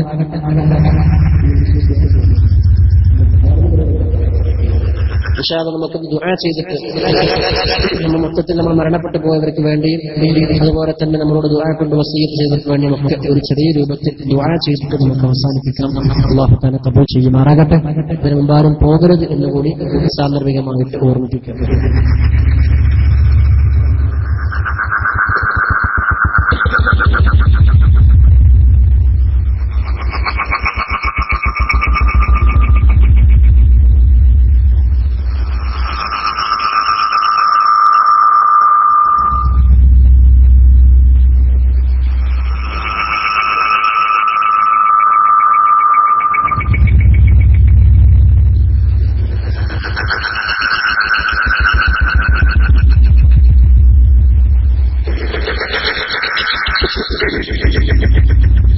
إلى حضرة النبي المصطفى محمد صلى الله عليه وسلم، وإلى حضرة من ماتوا منا ومن أقاربنا، وإلى حضرة من دفنوا حوالي مسجدنا. الفاتحة. أعوذ بالله من الشيطان الرجيم. بسم الله الرحمن الرحيم. الحمد لله رب العالمين الرحمن الرحيم مالك يوم الدين، إياك نعبد وإياك نستعين، اهدنا الصراط المستقيم صراط الذين أنعمت عليهم غير المغضوب عليهم ولا الضالين. آمين. بسم الله الرحمن الرحيم. قل هو الله أحد الله الصمد لم يلد ولم يولد ولم يكن له كفوا أحد. بسم الله الرحمن الرحيم. قل هو الله أحد الله الصمد لم يلد ولم يولد ولم يكن له كفوا أحد. بسم الله الرحمن الرحيم. قل هو الله أحد الله الصمد لم يلد ولم يولد ولم يكن له كفوا أحد. بسم الله الرحمن الرحيم. قل أعوذ برب الفلق من شر ما خلق ومن شر غاسق إذا وقب ومن شر النفاثات في العقد ومن شر حاسد إذا حسد. بسم الله الرحمن الرحيم. قل أعوذ برب الناس ملك الناس إله الناس من شر الوسواس الخناس الذي يوسوس في صدور الناس من الجنة والناس. الحمد لله رب العالمين حمدا يوافي نعمه ويكافئ مزيدا. اللهم صل وسلم وبارك على سيدنا ومولانا وشفيعنا ومصطفانا محمد. اللهم أوصل وبلغ مثل ثواب ما قرأناه من القرآن العظيم بعد القبول منا أول إلى حضرة النبي المصطفى والحبيب المرتضى محمد صلى الله عليه وسلم. اللهم ثم إلى حضرة آبائه وإخوانه من الأنبياء والمرسلين، وإلى حضرة أصحابه وسائر أوليائك الكرام، وإلى حضرة من ماتوا منا، وإلى حضرة من دفنوا حوالي مسجدنا. اللهم زد لهم شرفا على شرفهم وفضلا على فضلهم مقامة تليق بأعلى مقاماتهم. اللهم بحقهم وجاههم عندك يسر عسيرنا وسهل أمورنا وقل حوائجنا. أرحم الراحمين മലികുൽ ജബ്ബാറായ തമ്പുരാനെ, എന്റെ പരിശുദ്ധമായ ദീനിനെ പറ്റി പറയാനും പഠിക്കാനും മനസ്സിലാക്കാനും ഇൽമിന്റെ ഈ മജ്‌ലിസിൽ ഞങ്ങൾ ഒരുമിച്ച് കൂടിയതിനെ ഖബൂലാക്കണം അല്ലാഹ്. പടച്ച റബ്ബേ, അതിന്റെ വിശുദ്ധമായ ദീനിനോടുള്ള മഹബ്ബത്ത് കൊണ്ട് മാത്രമാണ് നേരം ഒരുപാട് വൈകിയിട്ടും ഈ വിശുദ്ധമായ മജ്‌ലിസിൽ ഞങ്ങൾ ഇരിക്കുന്നതും നിൽക്കുന്നതും പറയുന്നതുമൊക്കെ അല്ലാഹുവേ, ഇത് ഈ ലോകത്തും പരലോകത്തും ഖൈറുൽ അമലാക്കണം റഹ്മാനേ. അല്ലാഹുവേ, ഞങ്ങളെ മുറാദുകളൊക്കെ ഹാസിലാക്കി തരണം തമ്പുരാനെ. അല്ലാഹുവേ, ഒരുപാട് ആളുകൾ പല ജാതി ഉദ്ദേശങ്ങൾ ഹാസിലാകാൻ വേണ്ടി ദുആ ചെയ്യാൻ പറഞ്ഞിട്ടുണ്ട്. വീടുകളിലും ആശുപത്രികളിലും അസുഖവുമായി മല്ലടിക്കുന്ന പല ആളുകളും ദുആ ചെയ്യാൻ പറഞ്ഞിട്ടുണ്ട്. റബ്ബേ, അവർക്കും ഞങ്ങൾക്കുമൊക്കെ ശിഫ നൽകണം അല്ലാഹുവേ. സർവ്വ അസുഖങ്ങളിൽ നിന്ന്, മാനസികമായ ശാരീരികമായ പൈശാചികമായ അസുഖങ്ങളിൽ നിന്ന് ശിഫ നൽകണം തമ്പുരാനെ. അല്ലാഹുവേ, ഞങ്ങൾ ഭയപ്പെടുന്ന കിഡ്നി സംബന്ധമായ, ഹൃദയ സംബന്ധമായ, തലച്ചോറ് സംബന്ധമായ സർവ്വ അസുഖങ്ങളിൽ നിന്നും ഞങ്ങളെയും ഞങ്ങളോട് ബന്ധപ്പെട്ടവരെയും നീ കാത്ത് സംരക്ഷിക്കണം അല്ലാഹ്. റബ്ബേ, ഈ മഹത്തായ പരിപാടി ഇവിടെ സംഘടിപ്പിച്ചതിന്റെ സംഘാടകർ, ഇതിനുവേണ്ടി മാനസിക ശാരീരിക സാമ്പത്തിക സഹായം നൽകിയവർ, പടച്ചവനെ, ഈ ലോകത്തും പരലോകത്തും അവർക്ക് ഖൈർ നൽകണം റഹ്മാനെ. അല്ലാഹുവേ, അവർക്ക് ഖൈർ നൽകണം റഹ്മാനെ. പടച്ച റബ്ബേ, ഞങ്ങൾ ഇന്ന് സംസാരിച്ച വിഷയം ആത്മാവിനെ ശുദ്ധീകരിക്കുന്നതിനെ കുറിച്ചാണ്. നിങ്ങൾ ആത്മാവിനെ ശുദ്ധീകരിക്കാൻ തൗഫീഖ് നൽകണം റഹ്മാനെ. റബ്ബേ, ശുദ്ധമായ ആത്മാക്കളുമായി നിന്നെ കണ്ടുമുട്ടുന്ന സൗഭാഗ്യവാന്മാരുടെ കൂട്ടത്തിൽ ഞങ്ങളെ ഉൾപ്പെടുത്തണം റഹ്മാനെ. അല്ലാഹുവേ, പാപപങ്കിലമായ മനസ്സുകളുമായി നിന്നെ കണ്ടുമുട്ടുന്ന അവസ്ഥ ഉണ്ടാക്കുന്ന തമ്പുരാനെ. അല്ലാഹുവേ, വിശുദ്ധമായ റമളാനാണല്ലോ വരുന്നത്. സൽക്കർമ്മങ്ങളെ കൊണ്ട് ആ റമളാനിനെ സജീവമാക്കാൻ തൗഫീഖ് നൽകൂ റഹ്മാനെ. അല്ലാഹുവേ ഹസദ് പോലെ, റിയാ പോലെ, ഗീബത്ത്, നമീമത്ത്, ഉജ്ബ് പോലെ, കിബ്ർ പോലെയുള്ള മനസ്സിന്റെ മോശമായ സ്വഭാവങ്ങളിൽ നിന്നൊക്കെ ഞങ്ങളെ ഹൃദയങ്ങളെ, ഞങ്ങളെ മനസ്സുകളെ നീ ശുദ്ധീകരിക്കണം റഹ്മാനെ. മനസ്സുകളെ വിമലീകരിക്കണം തമ്പുരാനെ. അല്ലാഹുവേ ഒരുപാട് ആളുകൾ ഞങ്ങളോട് ദുആ കൊണ്ട് വസിയ്യത്ത് ചെയ്തവരുണ്ട്. അവരാരൊക്കെയാണ്, അവർ ഉദ്ദേശങ്ങൾ എന്തൊക്കെയാണെന്ന് നീ അറിയുന്നവനാണെന്ന തമ്പുരാനെ. അല്ലാഹുവേ അവരുടെയും ഞങ്ങളുടെയും സർവ്വ ഉദ്ദേശങ്ങളും നിറവേറ്റണം തമ്പുരാനെ. പടച്ച റബ്ബേ ഞങ്ങളെ സ്വാലിഹീങ്ങളാക്ക്. അല്ലാഹുവേ ഞങ്ങളെ മാതാപിതാക്കൾക്ക് ഗുണം ചെയ്യുന്ന മക്കളാക്കണം റഹ്മാനെ. ഞങ്ങളെ മക്കളെ ഞങ്ങൾക്ക് ഗുണം ചെയ്യുന്നവനാക്കണം തമ്പുരാനെ. റബ്ബേ ഈ ലോകത്തും പരലോകത്തും ഞങ്ങളെ അഭിമാനം നീ കാത്ത് രക്ഷിക്കണം റഹ്മാനെ. അല്ലാഹുവേ മരിക്കുന്ന സമയത്ത് ലാ ഇലാഹ ഇല്ലല്ലാഹ് എന്ന് ഉച്ചരിച്ചുകൊണ്ട് സന്തോഷത്തോടുകൂടി ആഖിബത്ത് നന്നായി മരിക്കുന്നവരെ കൂട്ടത്തിൽ ഞങ്ങളെ ഉൾപ്പെടുത്തണം റഹ്മാനെ. അല്ലാഹുവേ ഞങ്ങളെ സജ്ജനങ്ങളെ കൂട്ടത്തിൽ ഉൾപ്പെടുത്തണം റഹ്മാനെ. പടച്ച റബ്ബേ നിന്റെ ഹബീബായ മുത്തുനബിയുടെ ചാരെ നാളെ സ്വർഗ്ഗത്തിൽ പ്രവേശിക്കാനുള്ള തൗഫീഖ് നൽകു റഹ്മാനെ. ഹബീബായ നബിയുടെ ശഫാഅത്ത് ലഭിക്കുന്നവരെ കൂട്ടത്തിലും ഹൗദുൽ കൗസറിൽ നിന്ന് വെള്ളം കുടിക്കാൻ ഭാഗ്യം കിട്ടുന്നവരെ കൂട്ടത്തിലും ഞങ്ങളെ ഉൾപ്പെടുത്തണം റഹ്മാനെ. അല്ലാഹുവേ ഞങ്ങൾക്ക് ദീർഘായുസ് നൽകണം റഹ്മാനെ. ആരോഗ്യമുള്ള ദീർഘായുസ് നൽകണം റഹ്മാനെ. ഞങ്ങൾ ജീവിച്ചിരിക്കുന്നവർക്ക് ദീർഘായുസ് പ്രദാനം ചെയ്യൂ തമ്പുരാനെ.